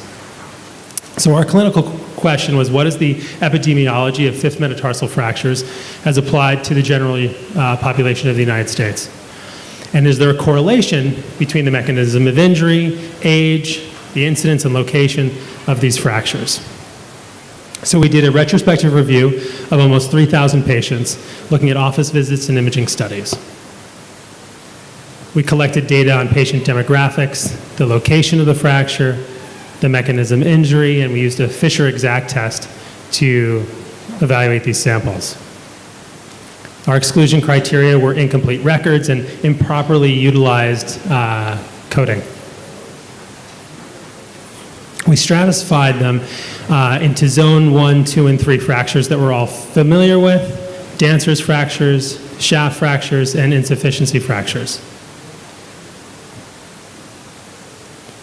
As you can see, as we all know, there was a preponderance of females in these groups, and zone 1 metatarsal fractures were by far the most common. The age group that everyone sort of settled into was that between 50 and 70, so a little bit of an older age group. And the mechanism of injury in the vast majority of patients was a twisting injury for zone 1 and was mostly women. There was a positive predictive value between age and fractures, that meaning men in their youth and women after the age of 40. The positives of this study is that it is applicable to the general public, we think. We found that gender, age, and mechanism of injury are all predictive for fracture type, and we did discover a bimodal distribution. It is a large cohort. It represents a very diverse population, and it was just isolated to 5th metatarsal fractures. This was not 2nd metatarsal fractures or base metatarsal fractures of the lesser metatarsals.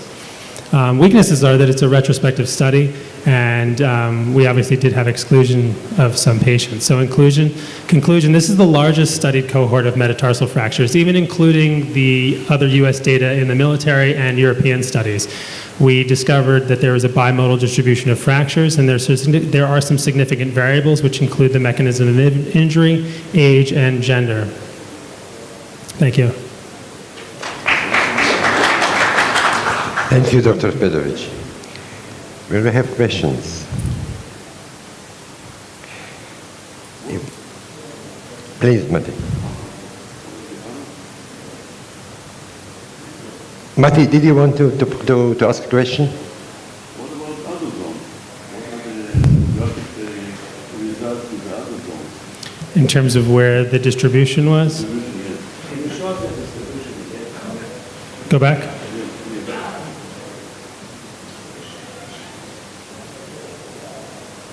I don't know how to do it from here. Okay. Okay, Chaim, did you want to ask a question? Chaim, Dr. Zimmerman.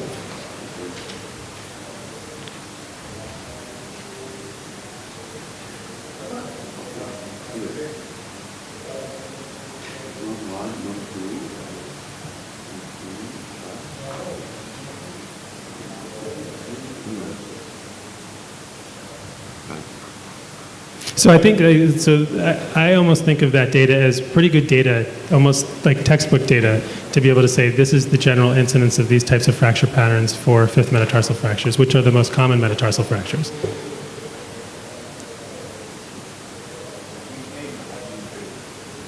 Which age group do we include? Everyone who's skeletally mature. I'm sorry? No.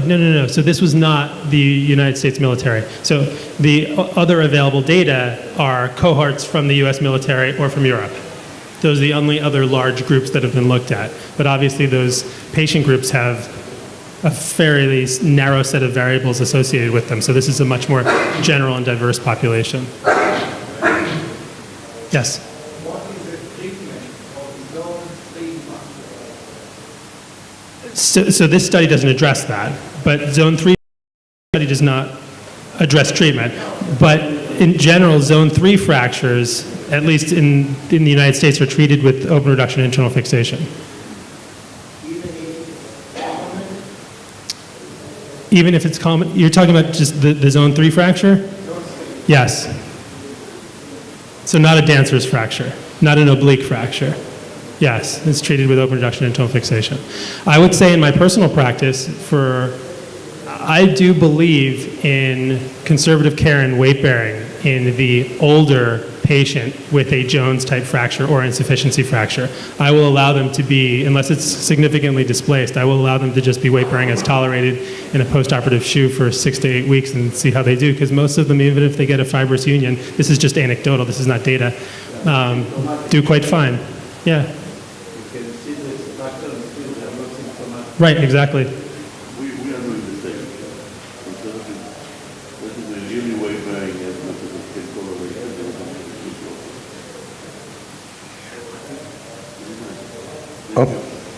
Thank you. I think, am I giving the next Okay, talk too? yeah, you are the next one, and you will talk concerning the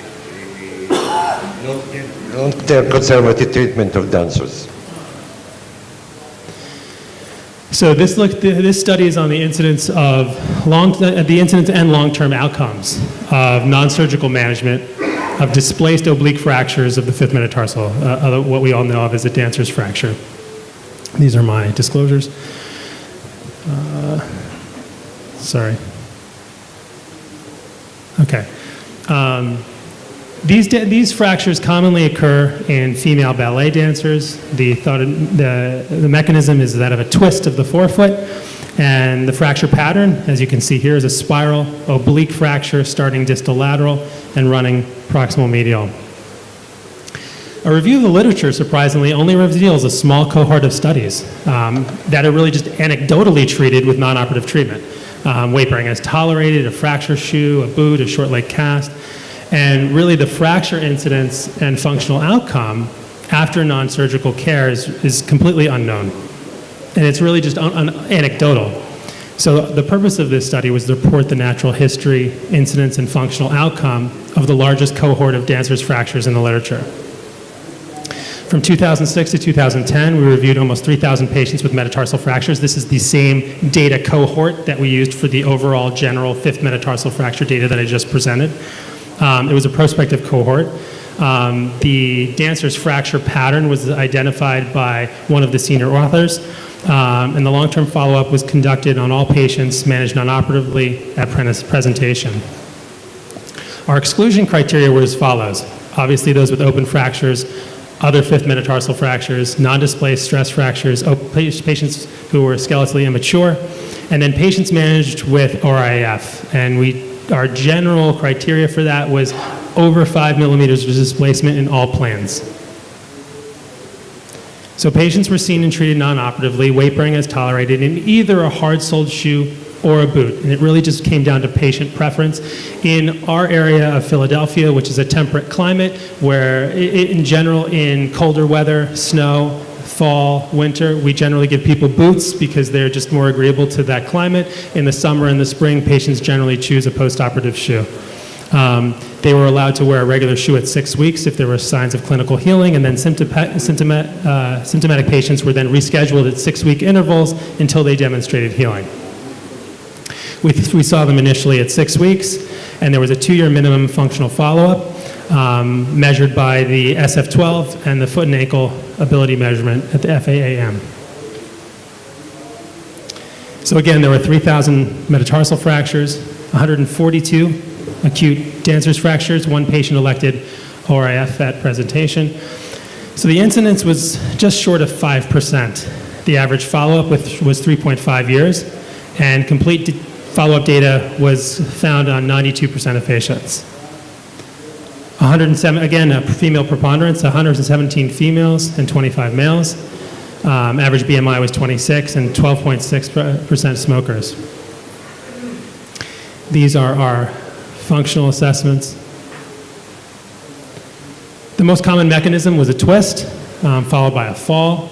Interestingly, that dancer mechanism with awkward landing was only about 5.7%, so while it was initially described as a fracture of those involved in dancing, it actually turns out that that's probably inaccurate. The patient who did elect to have ORIF initially was excluded from the final follow-up. We had 2 delayed unions that by 6 months had complete radiographic healing, and 3 non-unions. 1 elected to continue with non-surgical care, and 2 underwent RIF. resulting in, and this is the one take-home message from this, is a non-operative failure rate of 1.4%. So if you have patients with a dancer's fracture, you can tell them that 98.6% of them heal uneventfully with conservative care. The functional scores after non-union, so the few patients that did get a non-union were still quite high. As we were just sort of talking about how patients with non-unions seem to do okay with the fifth metatarsal. So in summary, this fracture pattern is relatively common. Postmenopausal females have a preponderance. It's a low energy twisting injury, not really dance, but a low failure rate, 1.4% failure rate. Even though I know orthopedic residents, at least in our program, when they first see this and they haven't read about it, they think that's perfect. It's a perfect case for 2 screws or something, and it's important to emphasize that non-surgical care is really the best management of this. Thank you.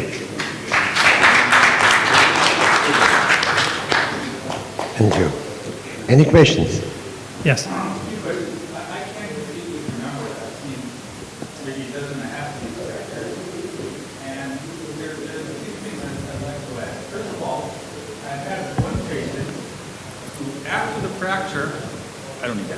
After the fracture, had metatarsalgia under the fourth metatarsal head, which was strange because we all know that the fourth and fifth are very mobile and that shouldn't happen, but you know, it was a persistent thing. I saw there was a toe pad, but have you encountered that? I have not seen that. But then again, in this study, we also didn't ask about it. So that doesn't mean it didn't exist. The second question is, what would you do with a high-level athlete, a soccer player who this happened to, or something else? Yeah, I mean, I would still continue to treat it non-surgically. I mean, so in Philadelphia, we take care of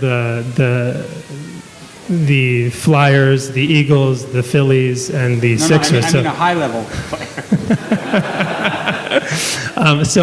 There are circumstances where we're pushed to be more aggressive than in other times. You got to hold back. Yeah. So. We didn't talk about the complications of surgery. Yeah. Right. There are complications. Right.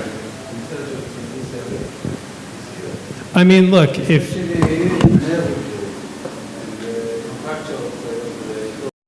So sure that surgical care gets patients back to sports quicker for this. Right, exactly. Even if I put 2 screws in it, I'm not going to allow them to play on a football field any earlier. Yeah. Yes, sir.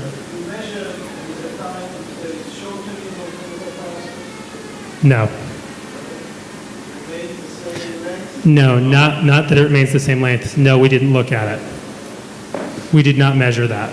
But that's an interesting thought, only because it is oblique. But you don't know what to compare. You don't have an X-ray before. You have to compare to the other. That would sort of, I would think that would sort of play into the fourth metatarsalgia if you had it. Yeah.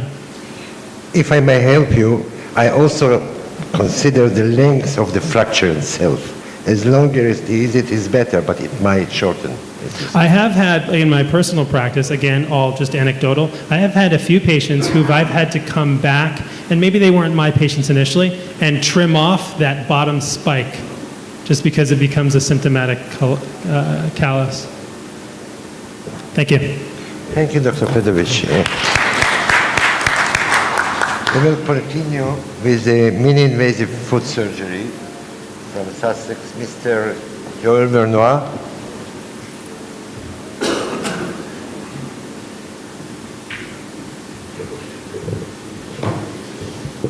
Good morning, everybody. Thank you for the invitation. I'm really pleased to be there today and to present you what is mini-invasive surgery from my point of view. Just start with some history, because if you think that it's something recent, it's not. If you go back some year before, we only have the Keller and the McBride, but we start, so on the white part is the percutaneous technique. The green part is a classic procedure you all know. So start with percutaneous technique in 1945 with Morton and Polakov. That's the first experience of percutaneous technique with podiatrist surgeon. Then 1960, a little bit more. 62, the chevron with Austin. 68, a little bit more. Start with the Aglun percutaneously. Then 1974, that's the first percutaneous course in the world. So 40 years ago. It's not yesterday. But in the same time, some podiatrists still develop new technique with open fixation, the Z osteotomy, that becomes the scarf, well known today. But it's only podiatrists. I'm not speaking about orthopedic surgeon. Today in Europe, we are all coming from podiatrists for the first ray. We do scarf mainly, it's scarf. Scarf is podiatrist. We have lots of argumentation. Lots of people argue about minimally invasive surgery because minimally invasive surgery comes from podiatrists. I do a scarf. Scarf is a podiatrist development because it's got whale. So it's not really a problem for me. Then a big step in percutaneous technique in 85 with Stefan Isham that developed the Isham-Roverdin osteotomy. At this time you have to understand with Whale Scott and Stefan Isham, the kind of fixation for the first ray is difficult. The chevron doesn't develop very well because it's difficult at this time to fix it. You just have the AO screw. It's a big, bulky screw. It's not very easy. So that's why they developed the Z osteotomy, more stable, with even bad screw. You can fix it correctly. And the proof today, a lot of surgeons use no more screw for a scarf osteotomy. So at the same time, some podiatrists still doing percutaneous technique develop new technique like the Isham-Roverdin osteotomy. Isham is a podiatrist. Is practicing in America and in Mexico. Is American, so speak English, of course, but because he's practiced in Mexico, he speaks Spanish, and that's very, very important. He's doing the Isham-Roverdin osteotomy. It's a distal closing wedge osteotomy. Very particular, but it allows you to correct or to decrease a lot your DMA. And that change all the forces apply on the first metatarsal, and with time, on our study, shows that your angle M1, M2 will close. That's a functional correction. Nothing about immediate correction like we learn, but it's a dynamic correction. In the 90s, start in Europe some minimal invasive surgery with the Bosch-Magnan technique or the series from Giannini. It's just a Mitchell with a KY. Then, two major parts in Europe. Samuel and Mariano were looking, they are both orthopedic surgeons, they are looking for a new technique. We are doing McBride in Europe, and they want something new. So they all went and spent 1 year in America.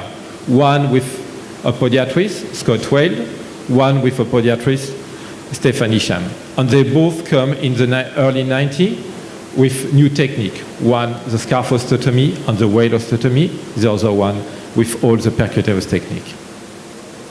Mariano is only speaking Spanish, so percutaneous technique is very well known in the Spanish country. That means South America, they practice percutaneous technique since 15 years. And other country, no. Because it's not speaking English at this time, but it's speaking French, and that's very helpful for me. So he developed more and more distal metatarsal osteotomy for the lesser metatarsal. Then we meet him because it's not far away from us. And in the early 2000s, we discover him. He teaches us, and we were practicing at this time for me, it was 10 years of scarf on whale osteotomy. I was happy with the whale osteotomy for the metatarsalgia action, no more pain, but unhappy with the stiffness and the functional outcome of the whale osteotomy. The same for the scarf, was too long. We start to reduce a lot the scarf and move to the chevron osteotomy in the late 90s. What's the Great Whip? The Great Whip is an international group of surgeons, foot and ankle surgeons, all, and we are our aim is to do research and teaching on mini-invasive surgery. Then we start to learn the MMO, Isham Rovernay osteotomy, and start to do it.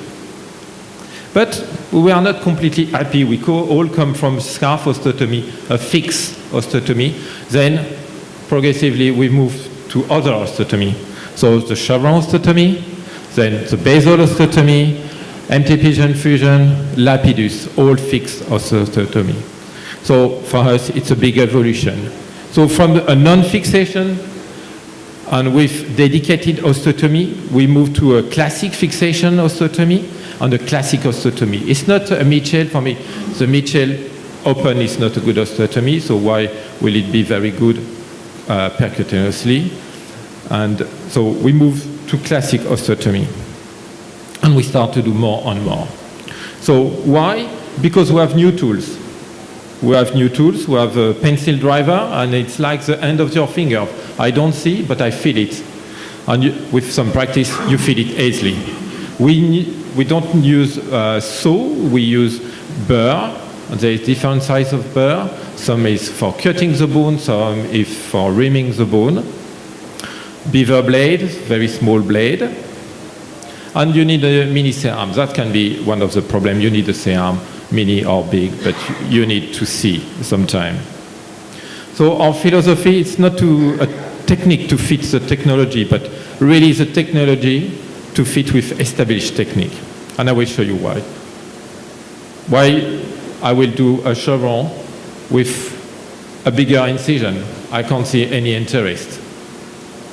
So what is the chevron? With the chevron, you can correct all the deformity, bone, soft tissue go very quickly, closing M1, M2 angle, DMA, alignment of the hallux, and you can do it percutaneously. We use a Shannon burr of 20 by 2 millimeters.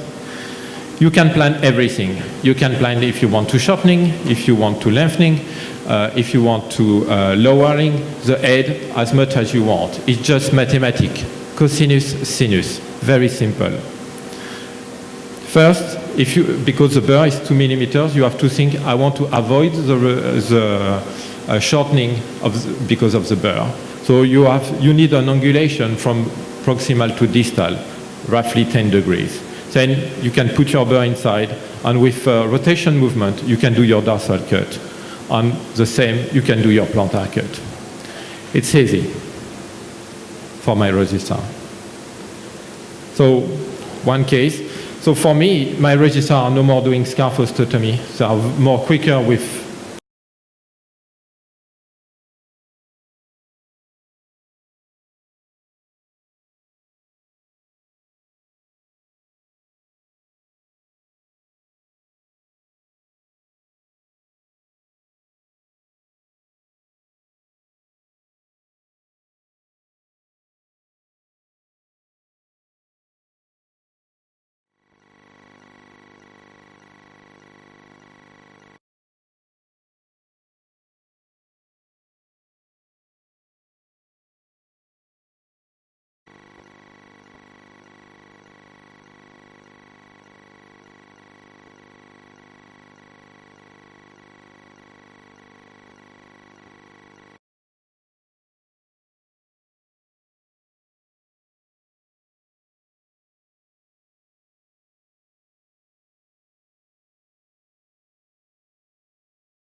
you have always the bone grow, and I have non-union at all. So there is a some tricky movement to do to translate the head. Then you put your KY. In the head, you drill the same than every fixation.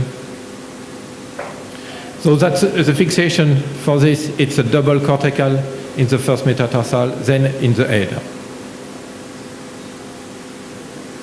And you can achieve some nice displacement.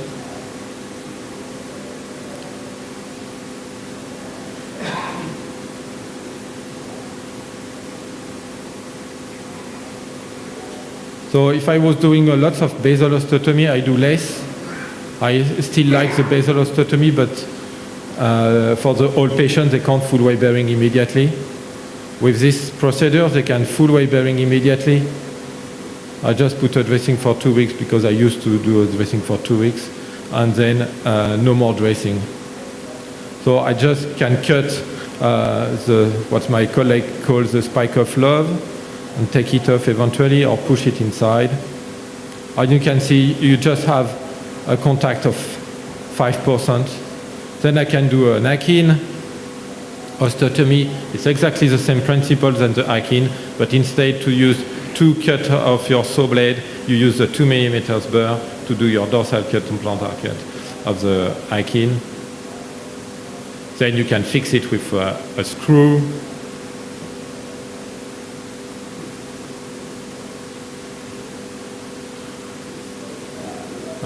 Fix it, so that's a normal fixation.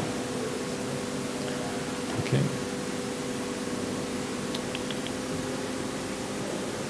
So what you can achieve normal correction if you want to look like a normal chevron osteotomy.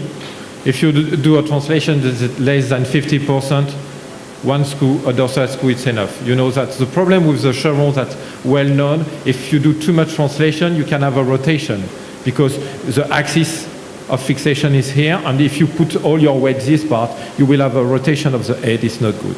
But if it's less than 50%, you can do just with 1 dorsal screws. But you can do more and more, so that's why we use 2 screws, and for me, it's all the deformity. If I can fill the gap with the head, I will do a distal, the gap between the first metatarsal and the second metatarsal, I will do a chevron osteotomy. When I do prefer open chevron scarf osteotomy, definitively never, there is no place of open procedure for me. Then you can do 75%, you can do 80% of translation, you can do 95% of translation with always a very good, perfect healing. But what's happened if you have to redo secondary surgery after a previous open procedure? Like for this one, for example, you do your cut where you want to do, you translate, you fix it with your screw, and the job is done. There is no place for me, and it's more easy. When you have to redo a scarf osteotomy open, it's a nightmare because you have no more bone, it's very flat, it's very difficult. Here, with a chevron, this kind of fixation, it's something very reliable. But what else? There is many things you can do with minimally invasive osteotomy. So some pictures of open procedure for heel osteotomy. Why? Just a stab incision. Stab incision is enough. With a different burr, 20 millimeters length burr, but a little bit wider. I had some problem with the 2 millimeters. With particularly the malunion of the calcaneus after fracture, I break lots of 2 millimeters burr, so now only a 3 millimeter burr. You can use a lateral approach. No. Okay. So I like my patient on the lateral side. Sorry, it's in French. But just a stab incision. You can check on the X-ray where it is. A little bit more than a stab incision, 5 millimeters, because you are just on the top of the nerve. Decision of the soft tissue with a clip. Then you put your burr inside. The burr is not long enough to cut all the part of the medial and the lateral part in the same time. I do my plantar cut. It's done. Plantar cut. then dorsal cut. So if you have your patient on the lateral side, you can put the foot on the fluoroscope, you check all the time, and what's happened is very mobile. When you do this open, it's always difficult. You remove 3 millimeters that allow you to move it more easily. Then the same as for the chevron, I use a KY or whatever as a lever arm to translate the heel. Then I fix it. I fix it with 2 screws. That's the argument is not mechanical. It's just an argument with my hospital. I don't want to be happy to be kind with them. So it's always 2 screws. They have to pay for 2 screws. So 2 screws, and that's the X-ray. But something very interesting, and you can notice here, we will see later. So we have done a study with people like you. First time they come with us in the cadaver lab. We teach in 10 minutes, show them, and they do it. So they all perform the ileostomy. We have no nerve damage. And we obtain, on translation with this surgeon, of 38%. That's good. But we also obtain a rotation of 23 degrees. If you obtain a rotation of 23 degrees, and this is more than 1.5 centimeters, nearly 2 centimeters, you increase your displacement on 20%. That means, for a mechanical problem, a mechanical point of view, your displacement will be 50%, because what you look at is the position of the Achilles tendon and nothing else. So you can have short displacement, big rotation, and you have the same result.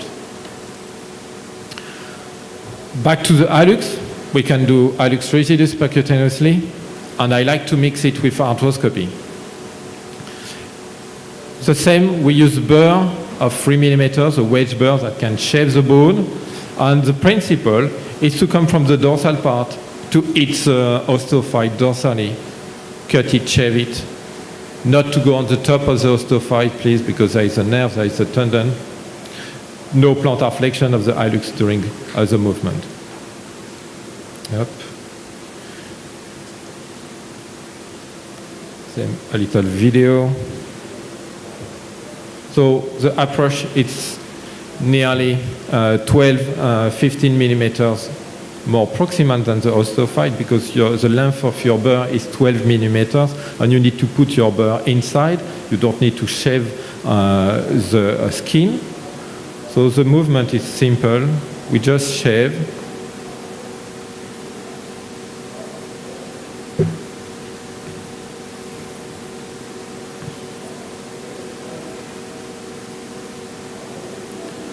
So you create paths, you can press to push the path out of the bone.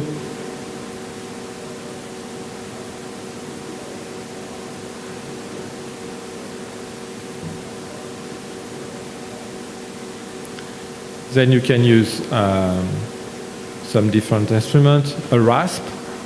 The rasp is not to be put on the bone to make a perfect surface. Your surface is always perfect. It's to take off the piece of bone you leave inside. So that's very important to clean this area. So there is some bone coming.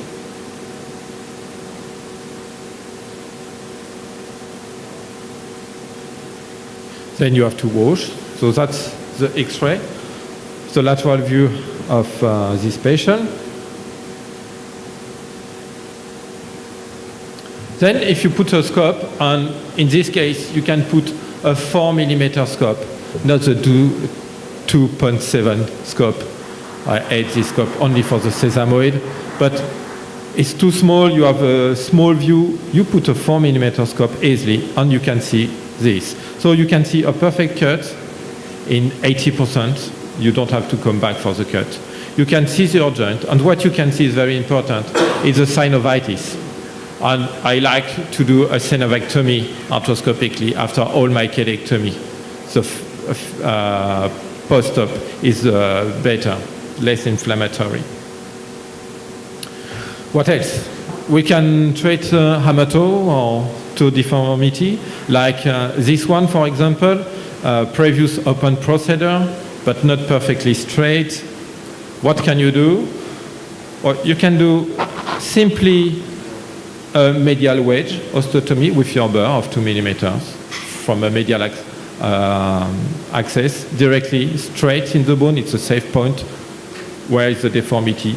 Just a wedge, medial wedge. You close it, and if you close it, you put it straight.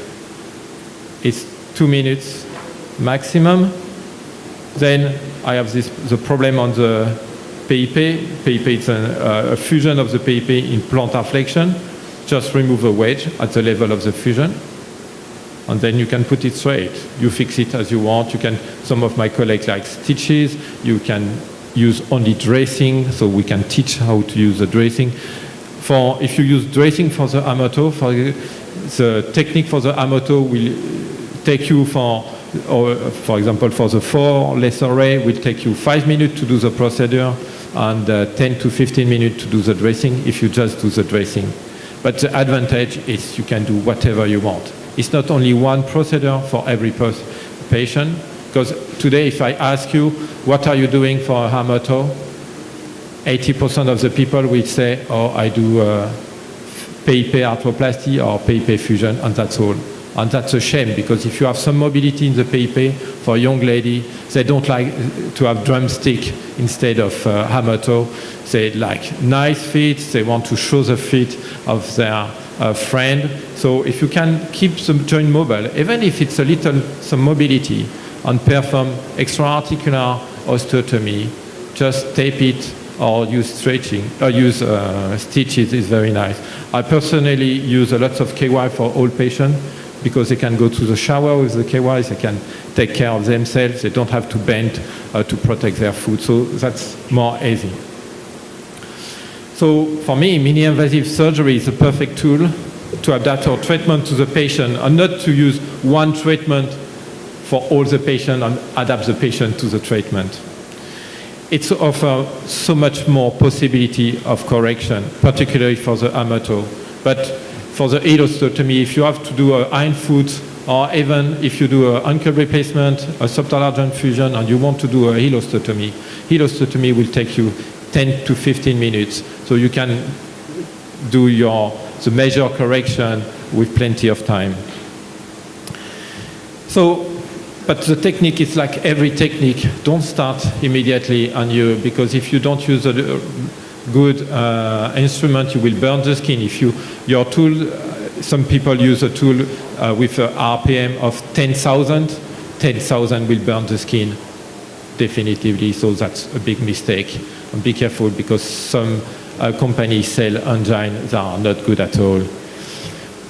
So it's like everything, you have to do some training session. We plan a lot of training session. We teach all over the world, and that's our roles. So, and we teach percutaneous technique as well as arthroscopy, advanced course of everything, ligament repair, arthroscopically. The next one will be in Munich this year.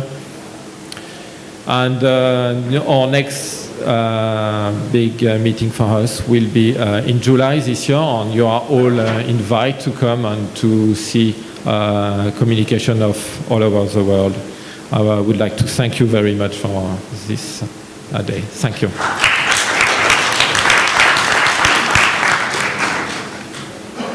Thank you. Will we have any questions? Elchanan. No. No, I have 10 years of whale osteotomy, because I start, the first whale osteotomy have been done in '94 in Bordeaux, and my chief was present, and it was a Saturday. We start on Monday with the first whale osteotomy, and the whale osteotomy is very good for the pain. It's worked perfectly. After 2 days, there is no more pain. The patient can walk. Definitively a very good osteotomy. What I don't like is very stiff. It's too much stiff for my patient. And we moved to the DMMO, because when you look at the whale osteotomy, you only look at the forefoot. And as I explained early on this morning, for me, the problem is not the forefoot, the problem is the foot. If you have no mobility in the ankle, the position of the forefoot, the pressure on your forefoot is different for everybody. So to say I will put all my metatarsal head in the same place for everybody is not correct. And our background in the late 80s, we have no background of LL in France. We were doing proximal chevron osteotomy with no fixation of the lesser metatarsal with already a dynamic correction. So for me, the dynamic correction adaptation for every patient at the position for the patient and not what I decide is better. Complication, in my hand, I can't complain. Complication. For the start with the DMMO, the lesser metatarsal, we had in my group, so it's a big group. I have, for me, 2 non-union in the last 10 years of DMMO. I treat them in 5 minutes with all union, so it's not a big deal, but non-unions can be everywhere. Burn the skin, that's a big mistake for the beginner because they go too quickly. They want to go fast and fast when there is no need to go fast. It's always very fast. And we have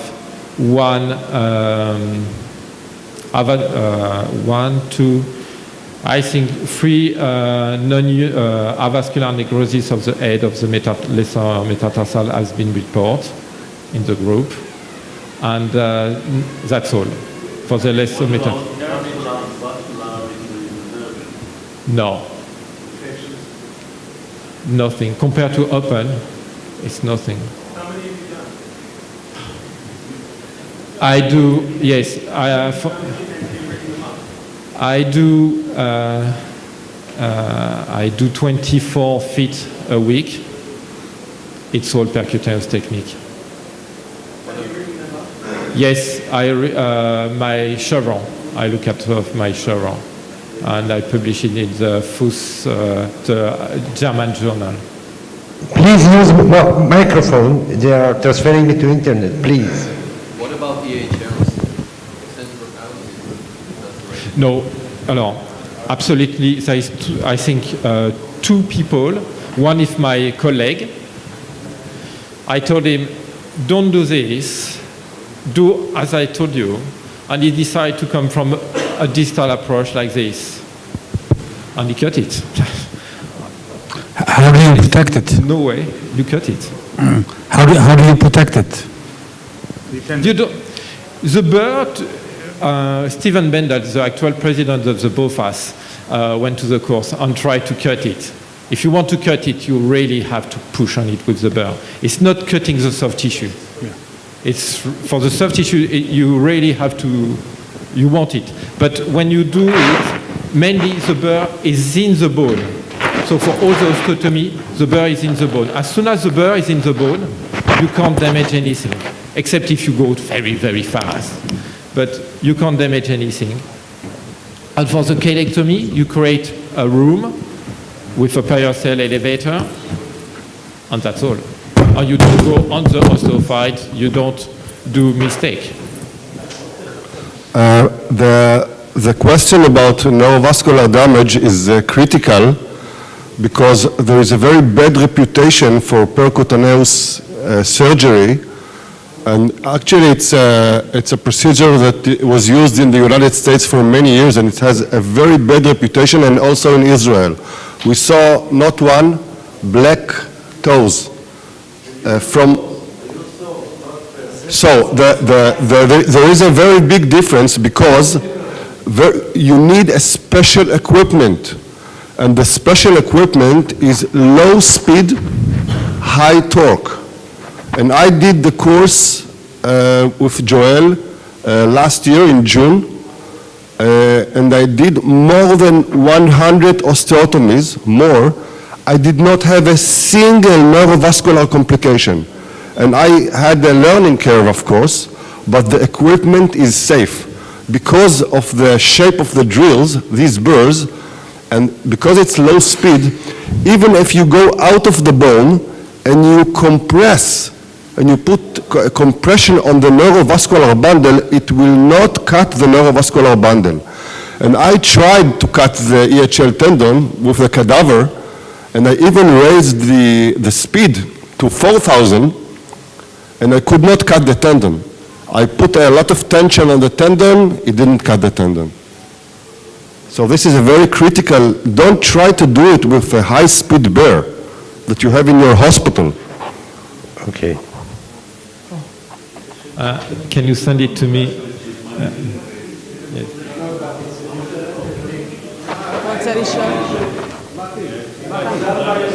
I have collection. For me, I can't understand because if you use a normal approach, my approach, what we teach, you come from medial side, you put your burr in the bone. As soon as your burr is in the bone, there is no risk to damage anything.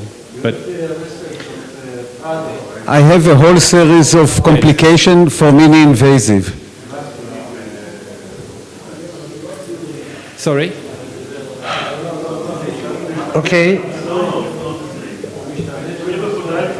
Okay, we are not talking of osteotomy, we are talking about the new technique, and we do enjoy it. Do we have another question? The mini invasive, at least for me, for many years, was outside the scope because all the complications and many patients that were operated by podiatrists in this country with a lot of complications, and I have, maybe we shall show afterwards a few pictures of disasters after such operations. And when I heard you a few years ago and then realized that there is a special tools and a special way how to do it, then I realized that that's the direction. Still, I'm not doing it, but I'm encouraging it. My question is, and we started recently to use some kind of approach that we call it MIS, but it's not a real one because we don't have the tools. We still use a saw. Our main concern is how you prevent elevation of the head.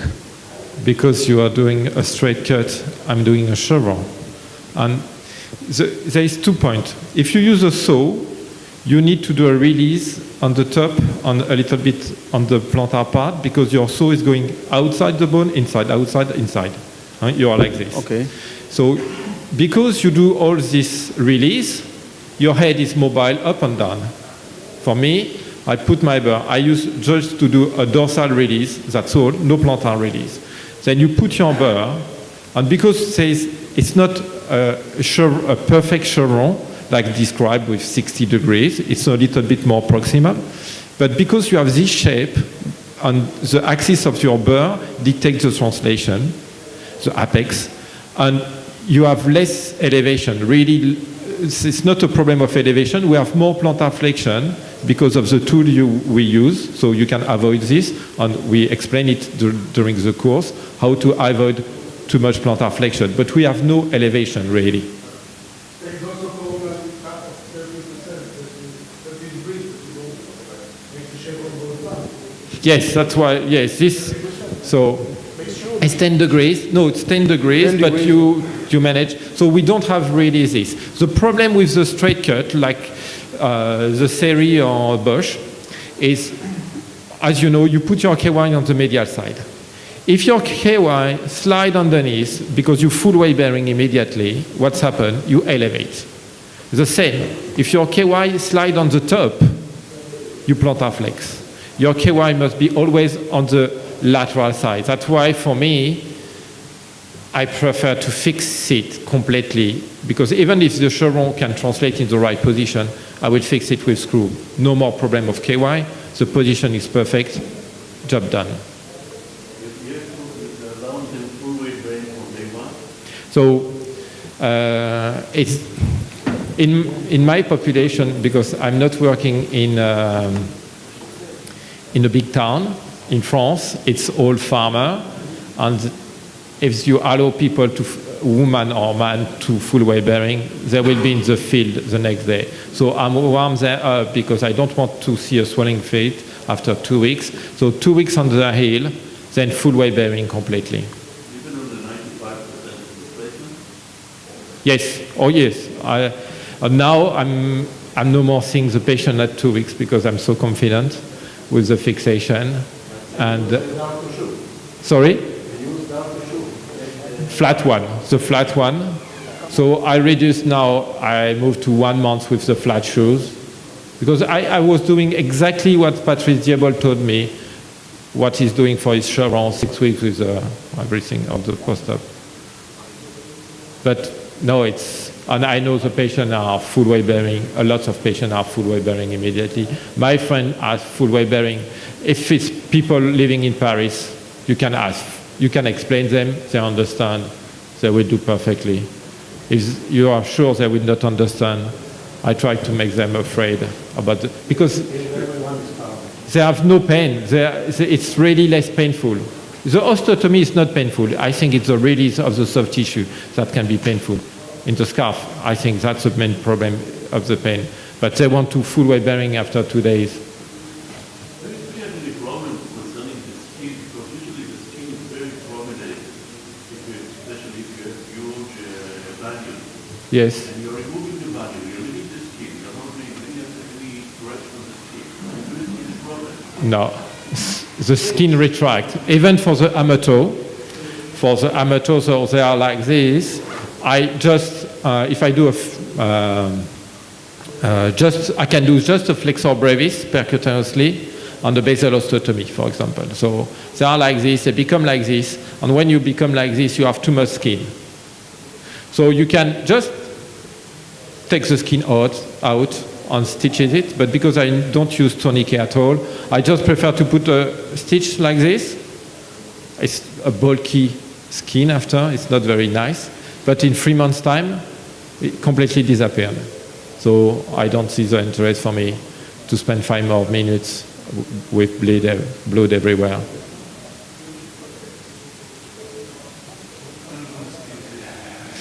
Ankle block. I work mainly in England, and it's decay surgery, so the patient needs to walk to go back, and if you do upper plate block, they step, so they can't control the foot, and I prefer the ankle block, it's more easy. They can walk immediately on their heel back to their car. What about the lateral release?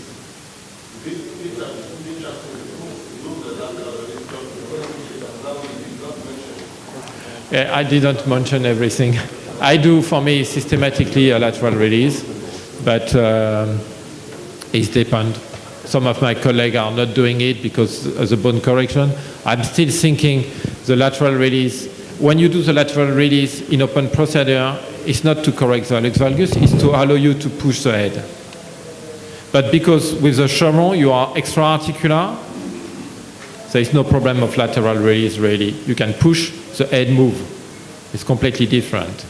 But I like to do the lateral release just for the concept of the functional, of the dysfunction, my lateral release, not the classic lateral release, to dysfunction the lateral sesamoid.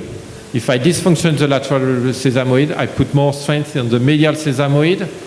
Instead to be a little bit in valgus, immediately the toe is straight. That's what I like to do. My impression is that if you have an aggressive correction of the bone, you don't need the lateral. For me, yes, but in 99%, my patient wants the same foot than in Marie Claire. So if it's not the perfect foot, they are not happy. And they come, they do 200 kilometers to have the surgery, so it must be perfect, like in the magazine. Which burn you use? Which company? Oh, there's many, I would say Right Medical, because that's my burr, but the burr is on the market since 40 years. So there is no new burrs except the length of the 20 because I asked for the 20. So now, but all the company have the 20 now.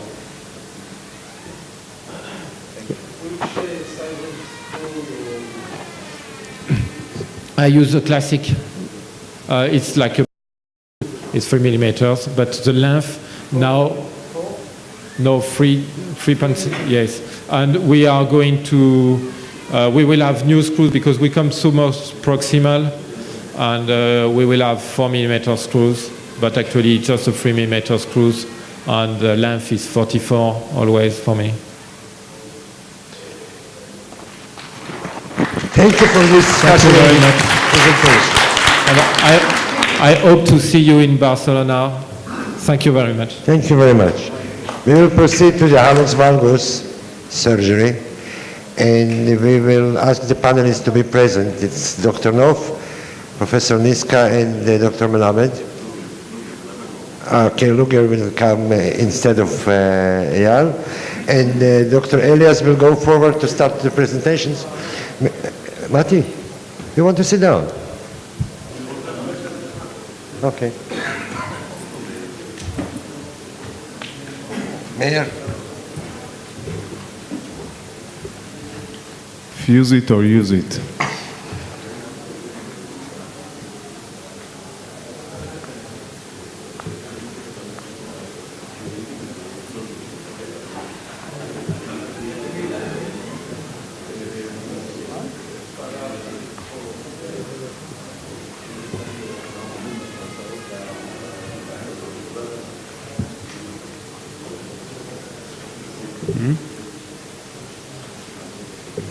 כן, בחדר שם. הוא נקרא פיוז it.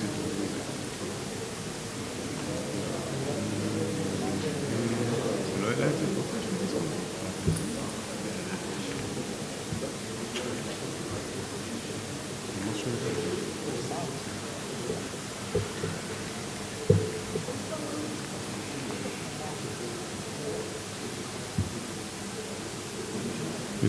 Before starting, I would say just I had just a little bit of time to make this presentation. I had a short notice, so I dig something from the past.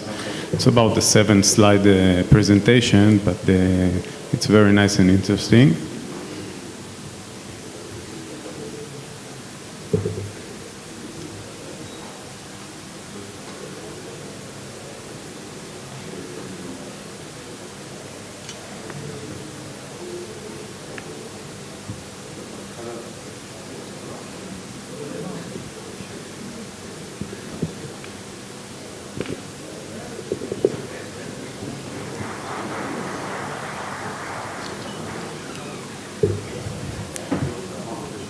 So it's something from the past. Next slide. All right. So this case, it's a 74-year-old lady that I saw at the outpatient clinics in our hospital. 20 years from a bilateral hallux valgus repair. And on a medical background, I can only mention that she had an osteoporosis. These are the x-rays that we saw, and on examination, she had a good normal neurovascular status, and the pain affected mainly the right foot, and she had a painful bunion, of course, as you can see, a terrible bunion. She also had a second hamarto, and also a painful callosity under first metatarsal head. Surprisingly, first metatarsophalangeal joint was mobile and non-painful on examination. So I will raise the question to you. What would you do in that case? Can I show the x-rays, as you can see?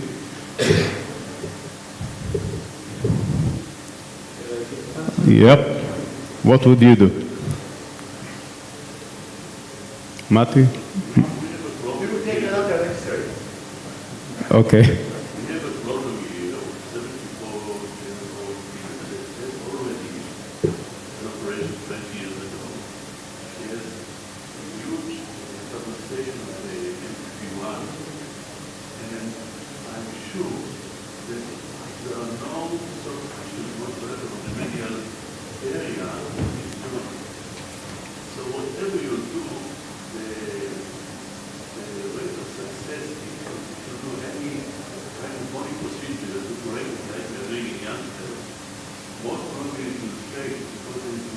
whatsoever on the medial part, then you can really, you can rely everything on the medial part.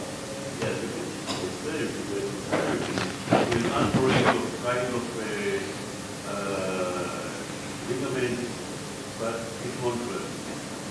So, the 70 years old, 54 years old, has short first metastasis and no stability of the joint. So I think this is a situation with fusion of the one, although we have good motive. You gain few things. You'll gain first that stability of the first MP. You can lower that first ray, so you can even take care of the second toe of the metatarsus that he has. You can add the second while yes or no. By the main issue, the minute you are doing, by the way, the minute you are doing it, you are also correcting the IMA angle. And that is a very important issue. You don't need to do anything concerning to the TMT1 or to do any proximal osteotomy. It's sufficient. The minute you are reducing the joint and you are fixing it, then you are reducing the IMA angle. So this is what I will do. I will refuse the first MT.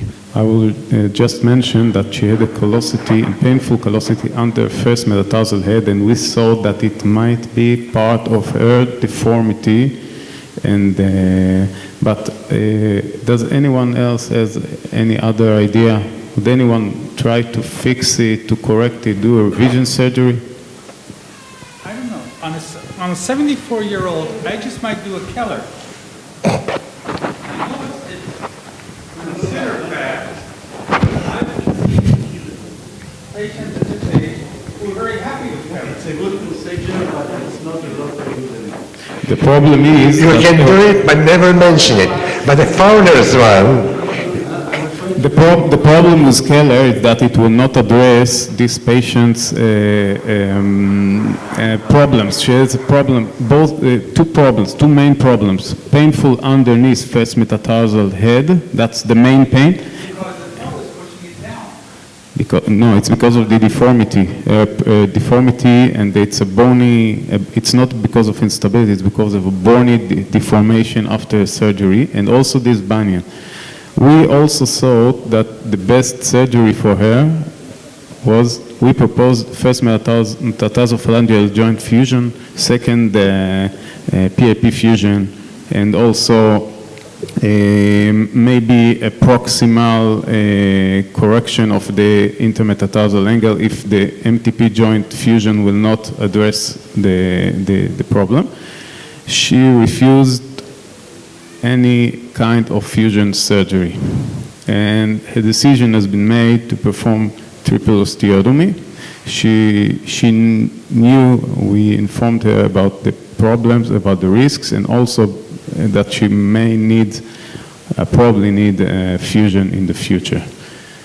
So this surgery was performed under general anesthesia, a dorsal approach to the first web space to release the adductor and metatarsal-sesamoid ligament, a medial approach to address the first metatarsus proximal phalange, and the deformity that we had to deal with, and we saw it actually in the surgery more pronounced, that she had severe first metatarsal adduction. She had a plantar flexion abducted first metatarsal head because of the malcorrection of the osteotomy, a distal osteotomy that she previously had, and a severe first toe pronation. So we performed first metatarsal proximal closing wedge osteotomy by plating. I used the compact foot set. It's a very nice set.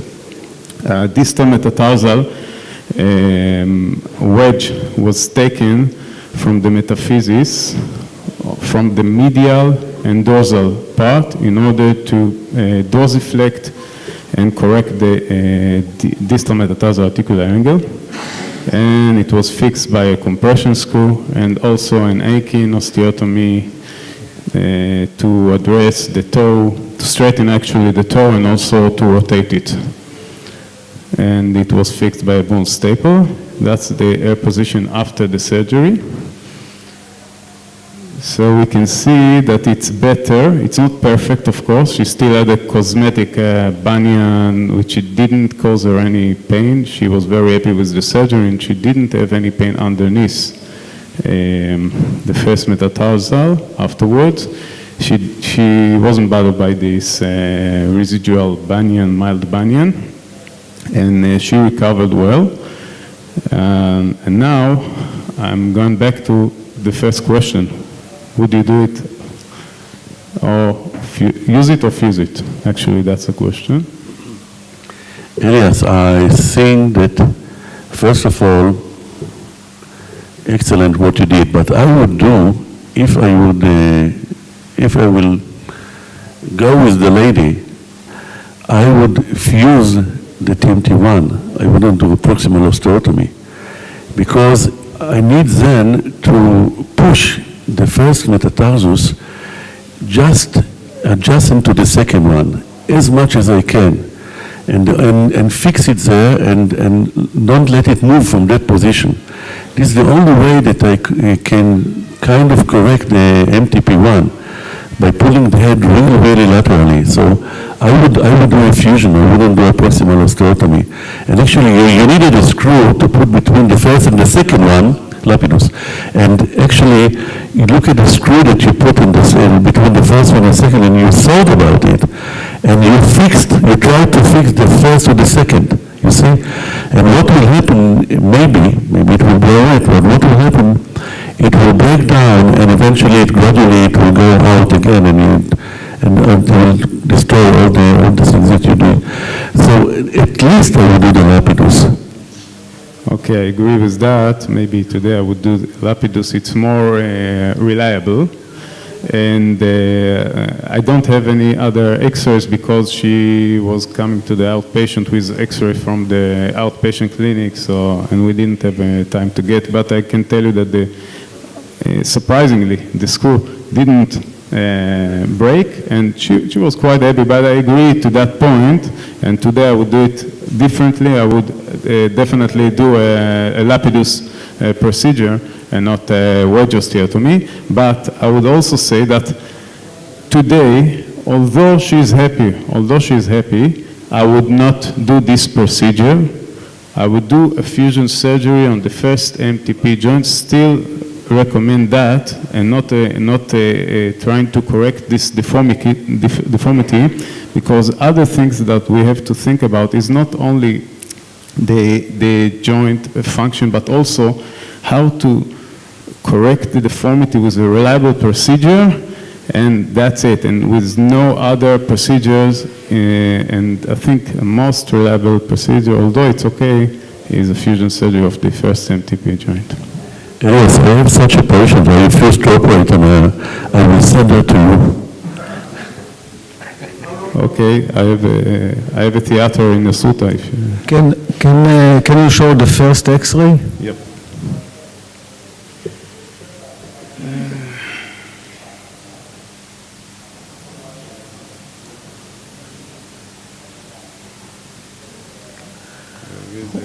Okay.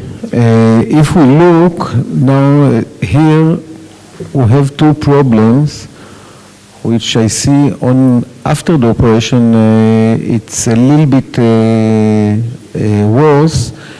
First of all, the IM angle is big, and there is subluxation and some arthritic changes. Though she has good motion, my suggestion is to go to fusion and to do triple if she understands exactly what's going on, and I agree for lapidus. But if you look on the post-op X-ray, there is another problem which you have to deal with. Look on the angle of the third toe. It's going laterally. Of course, it's a residual one. And it's much more than was before the operation. The second here is a little bit lateral also, just a little. Let's have a look. And you see that the third is trying to go laterally, and it increased after the operation.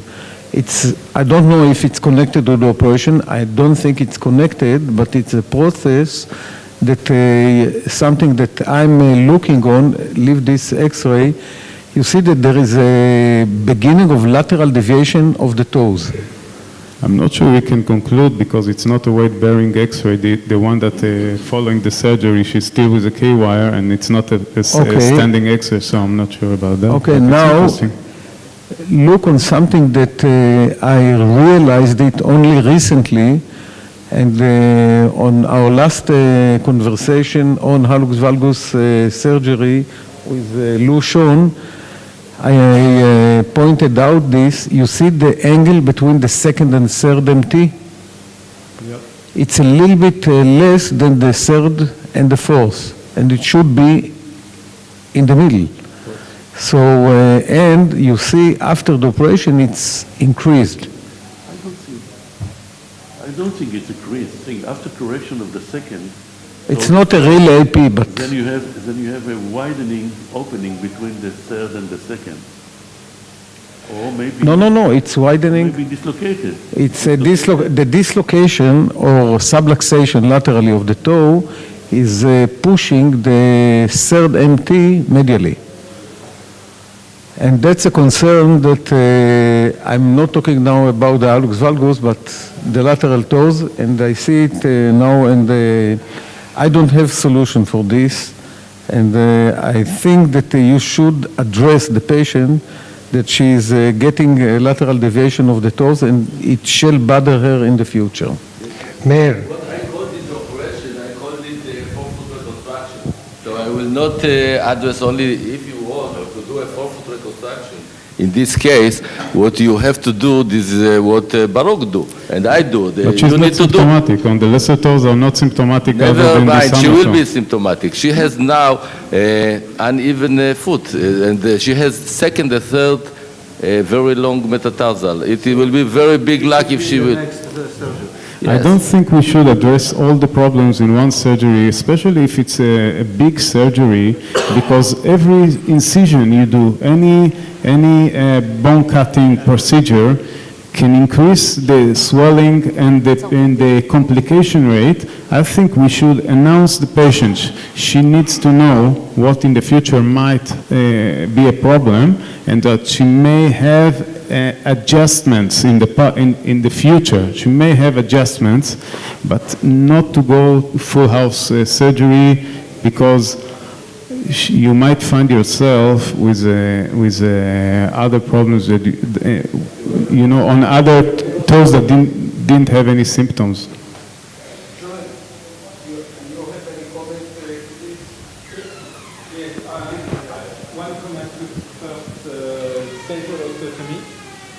I like the basal osteotomy, so I will say nothing. But looking at your X-ray, I see. My question is, when you perform, it's a closing wedge osteotomy. So when you perform a closing wedge osteotomy, have you fixed first the TMT joint? So the TMT is not fixed. Okay. No. When you perform a basal closing wedge osteotomy, have you fixed first the TMT joint? No. So that's the mistake, but it's not. It's all the mistake today. When we look at the X-ray of basal osteotomy, there is a lot of publication of double osteotomy, basal and distal osteotomy. But when you ask and you see with the surgeon, nobody fixed the TMT joint first. And if you go back to the first publication in 1940, I think, roughly, the publication say you have to fix the first TMT joint. The problem here, when you do a closing wedge osteotomy, you push the metatarsal. In the same time, your base of the metatarsal move in the same time. So you are not correcting enough. If you first, when you have your angle like this, you open it largely, you fix the base with the TMT. I used to fix the base with the second metatarsal with a KY. Then you can do your closing wedge as much as you want, and you don't need the screw from M1, M2. You mean temporary? Yes. fixation. That's why you have to use the screw of N1 to N2. So if you fix it first, you don't have to use this screw that will break definitively. I have the experience, so I've done the mistake. It's that, and for me, it's all in the same time. We can't say you shortening because it's a rotation, and if it's a rotation, it's a rotation. So the cosinus of the rotation, when you have a closer angle, the cosinus of a small angle is longer than a cosinus of the large angle. So you have a shortening mathematically. So that's good. For the toe, I will do a fusion. I will have done a fusion directly.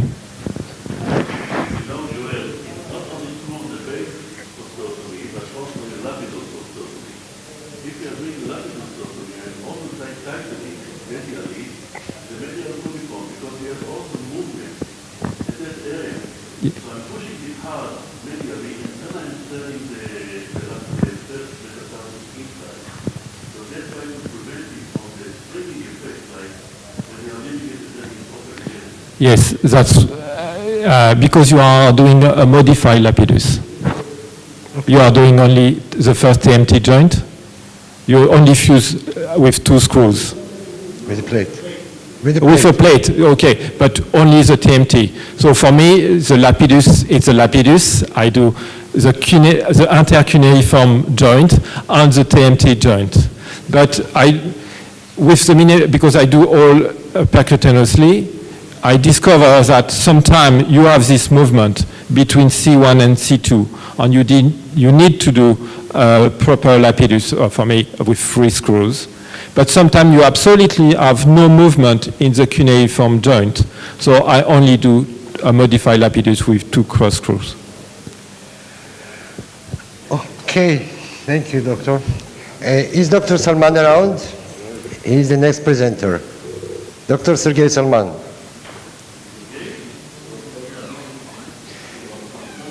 The Sergei with Dr. Salame. Dr. Salame is here now?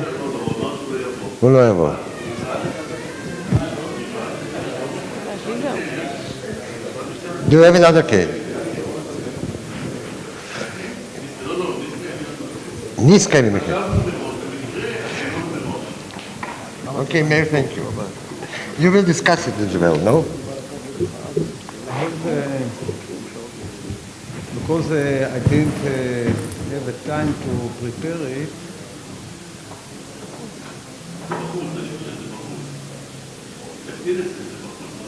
מה זה? לא, I just gave it's a collection of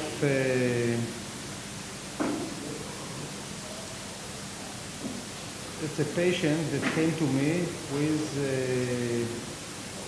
allographus. As you see here, it's the same food. I didn't have the time to prepare it in... Is the last Hmm? No. No. The answer is what he has is in this picture. Okay.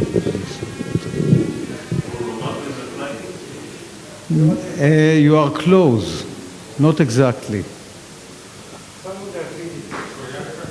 Psoriatic arthritis, exactly. We see here pencil on cup, exactly. It's a pencil. Here it's the beginning of a pencil, and as you see, it's total dislocation of 5, 4, 3, 2, and you have hallux valgus on. This is the other foot. Yeah. Oh, just a minute. This is the foot. So everything is subluxed laterally. What is the age? What is the age? How old is it? Age 30 years. 30? 30, yeah, 30, 34. It's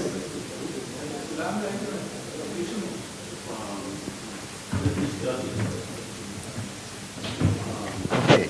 Anyone in the audience, what would you do?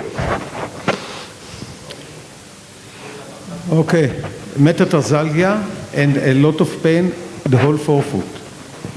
It's not only pain of one metatarsal bone. So you need to correct the first. You need to do 1, 2, 3, 4, 5. I will do a chevron. Not necessary, certain. No, straight. I will do so the first, and I will do a fifth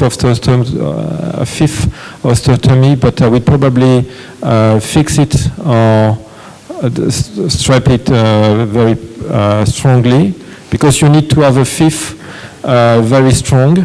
If you do 1, 2, 3, 4, 5, and so I do 1, 5, and then DMMO for the second, third, and fourth, to shortening, reduction of the luxation. So you are going for reconstruction? Everything. Reconstruct everything? Yes. Okay. Mati.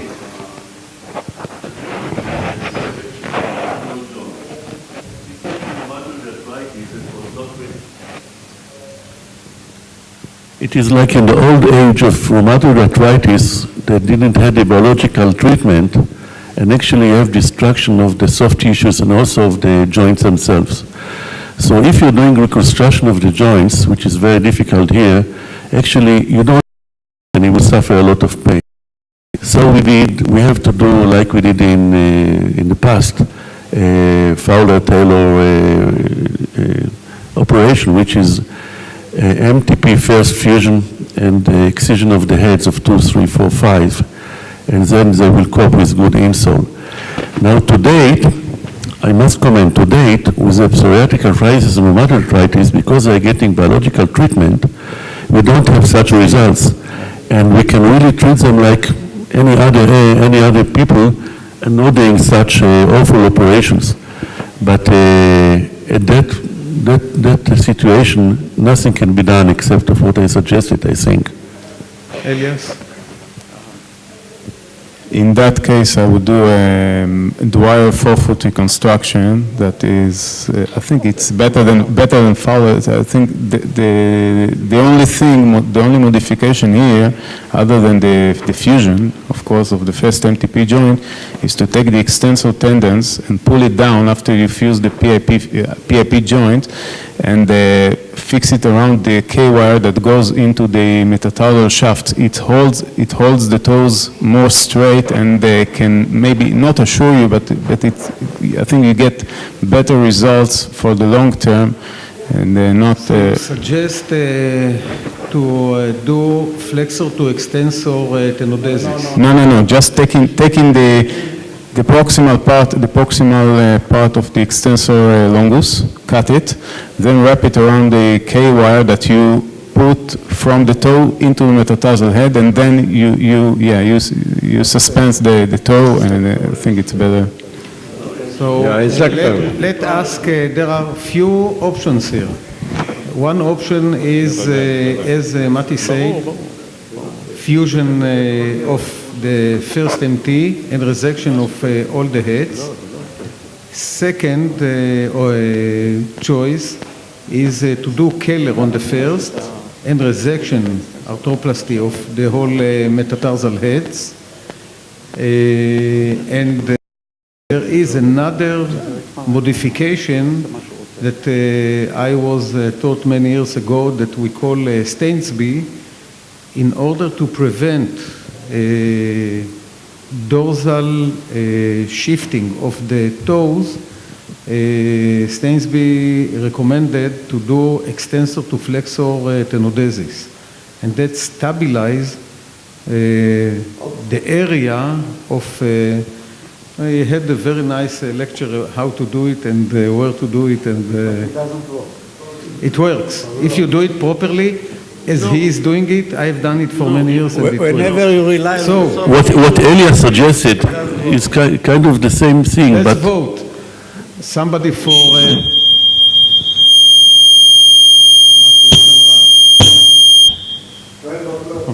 no. what Elias suggests, if I understand correctly, what Elias suggests, you do the Fowler and then to interposition the tendon in between that's correct, in between the bones so it will be more stable. It's kind of what you are doing, but to put a spacer of tendon, of ligament, of collagen in between the space after excision. Okay, so I went here for what I call forefoot reconstruction is first of all resection of the heads, elongation of the extensor, and PIP fusions. And here you can see the heads completely destroyed, and therefore there is no...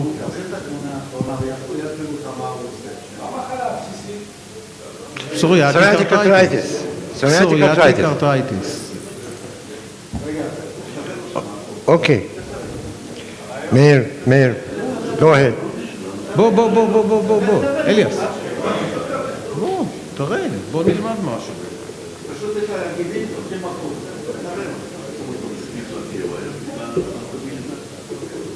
What I do is to cut the tendons proximally and not distally, keep it attached to the toes. Here, these tendons are still, I keep it attached here, but cut it proximally.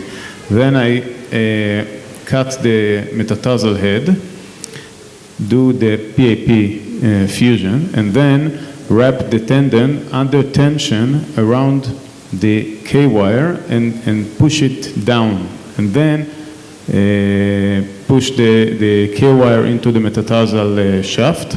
And I hope it holds the toe straight. It's also kind of a spacer in there.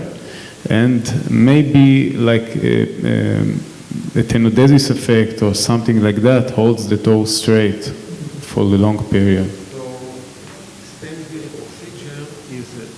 Very similar to what you do, but you suture the extensor to the flexor.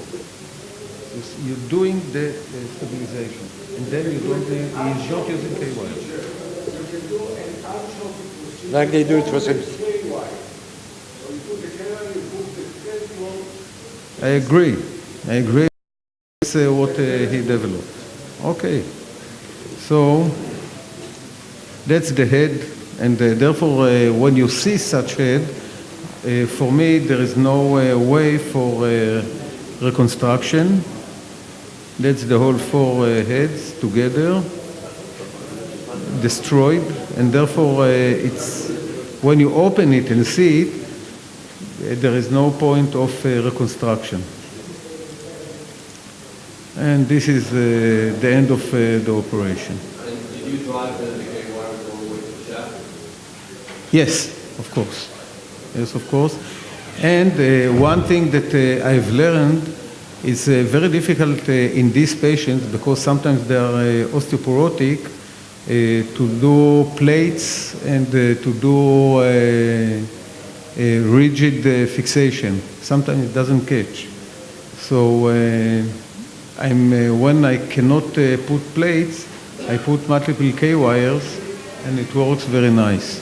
And I learned it from Matinov, who is doing similarly to the Lapidus, many K-wires, and it stabilizes it, and then you can get away. The same I am doing here. In rheumatoid foot, usually I don't use plates, I use multiple K-wires. May I ask you? Another case. Mayor, in the previous case, if I may allow, would you consider transverse incision? A transverse incision? No, I don't like it. Yes, but as you know, there are literature concerning the transverse incision, so you can do it. I know, yes, and you can do it. I do it. Much easier to do this operation from a plantar approach. Much easier because the head falls into your hand. Not classical Fowlers. I like. You are Marty, I like the hard way. No, those are the problems. I like the door. You can do it plantar, and then you see the head protruding. Very easy. No, we're talking about dorsal transverse approach. I'm afraid of plantar approach. That's all. Joel, what your recommendation? Dorsal approach or plantar approach? Again? He has no Percutaneous. cases for open procedures, if you have seen his lecture. How you can percutaneous? You can resect the heads. You will.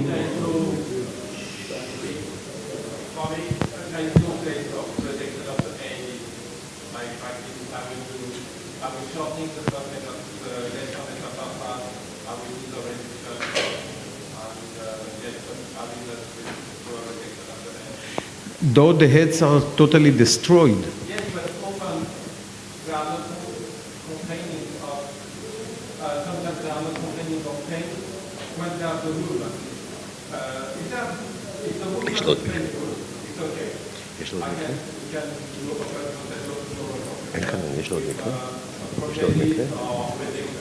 but if it's only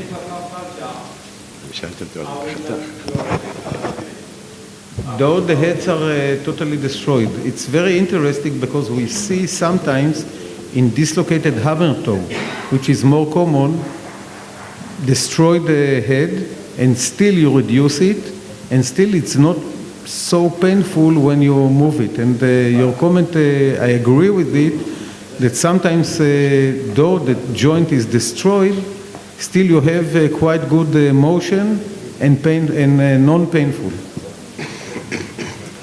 Okay, another case on the same series. A patient with rheumatoid arthritis that came to me like this with metatarsalgia, severe metatarsalgia. And Marty, what you do? Well, now it's another situation. The joints. How old is she? Mayor? Young, 45, 50s, something like. I don't want to show the name because it's in the internet. And then we can know exactly. But it's around 50. 50s? Hmm? Here we don't have quite such a dislocation of the second, third, and fourth joints, and the fifth one is quite good. So I wouldn't go now to the complete Fowler because there's still joints. And you said that she has metatarsalgia, yes, mainly. Okay. So I would go for the fusion of the first, that's for sure. And on the second, and maybe just pulling, because when I pulled into position the first toe, maybe with the first toe, with the soft tissue, will go also medially the second, third, and fourth just by using the soft tissue traction. And if not, something has to be done for the position of the second and third and fourth. So I wouldn't go for the joint, maybe I'll go for, there are two possibilities. First, something like a while, but with correction of the angle into a more neutral position. But that was suggested also to do kind of aching on the second, third, and fourth, and to correct the position of the angle by the joint, by the toes themselves, not to touch the joints. I think that if we correct the first one, maybe the metatarsalgia won't be that severe. Mati, when you say joint, you mean the place where the joint was, yes? Yes, it seems like a rheumatoid arthritis. It was in the middle of the process, was corrected by biological drugs, and so it was stopped, and now it's more settled down. Yes, Tim. What I see here is rheumatoid foot is very severe displacement. The disease, the rheumatic disease affected the tarsal line with large angles. Better seen in the previous, the angle between the first and the fifth is quite large. We have here One more question. We have here normal joint. Same. Resected. Okay, Joel, what you think of this?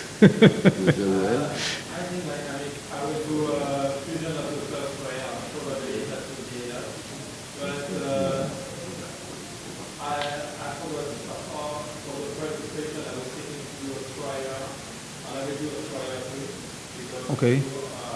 More of a dorsiflexion. Okay.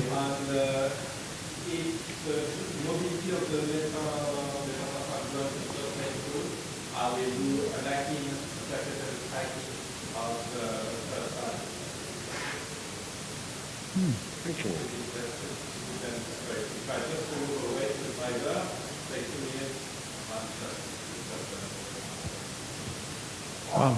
You should shorten a lot. You should shorten much more than usual. No, I have no experience in it because when I see destroyed joint, I take it out.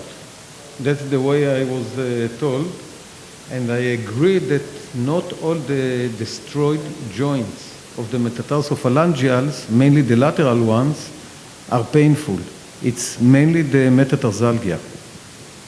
So I have no experience in it. And if you have experience, so we learn something very new approach. Meir, did you use in the position Baruch metal things that he invented maybe 15 years ago? Because I used it and I was happy on a few cases, like this. That's the clinical presentation of this patient just before the operation. This is the left foot, and here is in the operation. You see the head.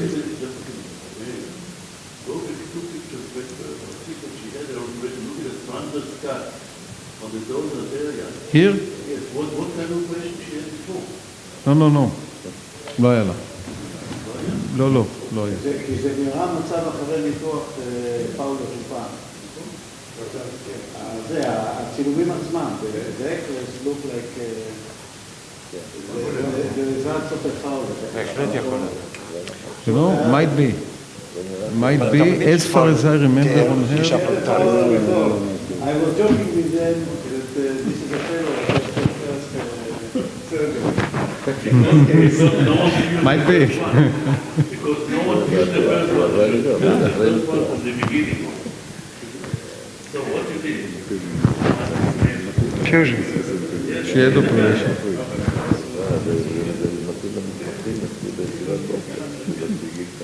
She had a problem, had to put this powder with the transverse crack closer. So I've done here same. Even the fifth? And yes. Even the fifth, yes. Even the fifth, and I can tell you that the results are. This was the only case that was painful.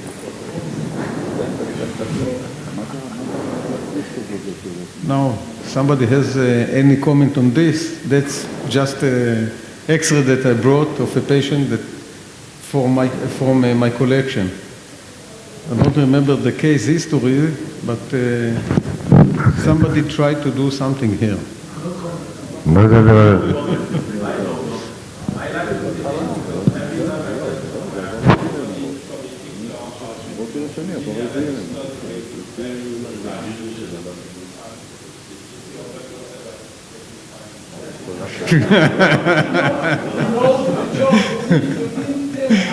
I smile also when patient comes to me with this X-ray. I say, "Wow, nice."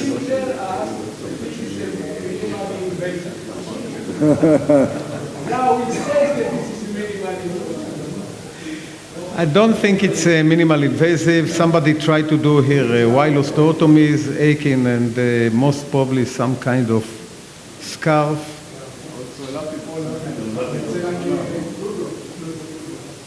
Ludlow probably. Looks like Ludlow.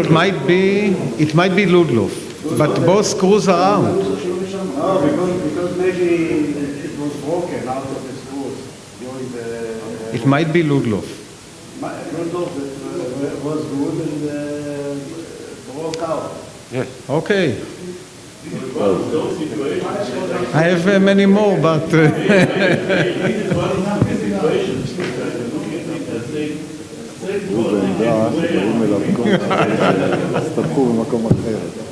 and I sent to you in order to ask what to do. Okay. לא עשו את זה בארץ. זה בורג עם גם מלאה. אתה שמת לב? זה בורג, זה לא בארץ. עשו בארץ. Okay, thank you all and have a good Saturday. Thank you, Mayor.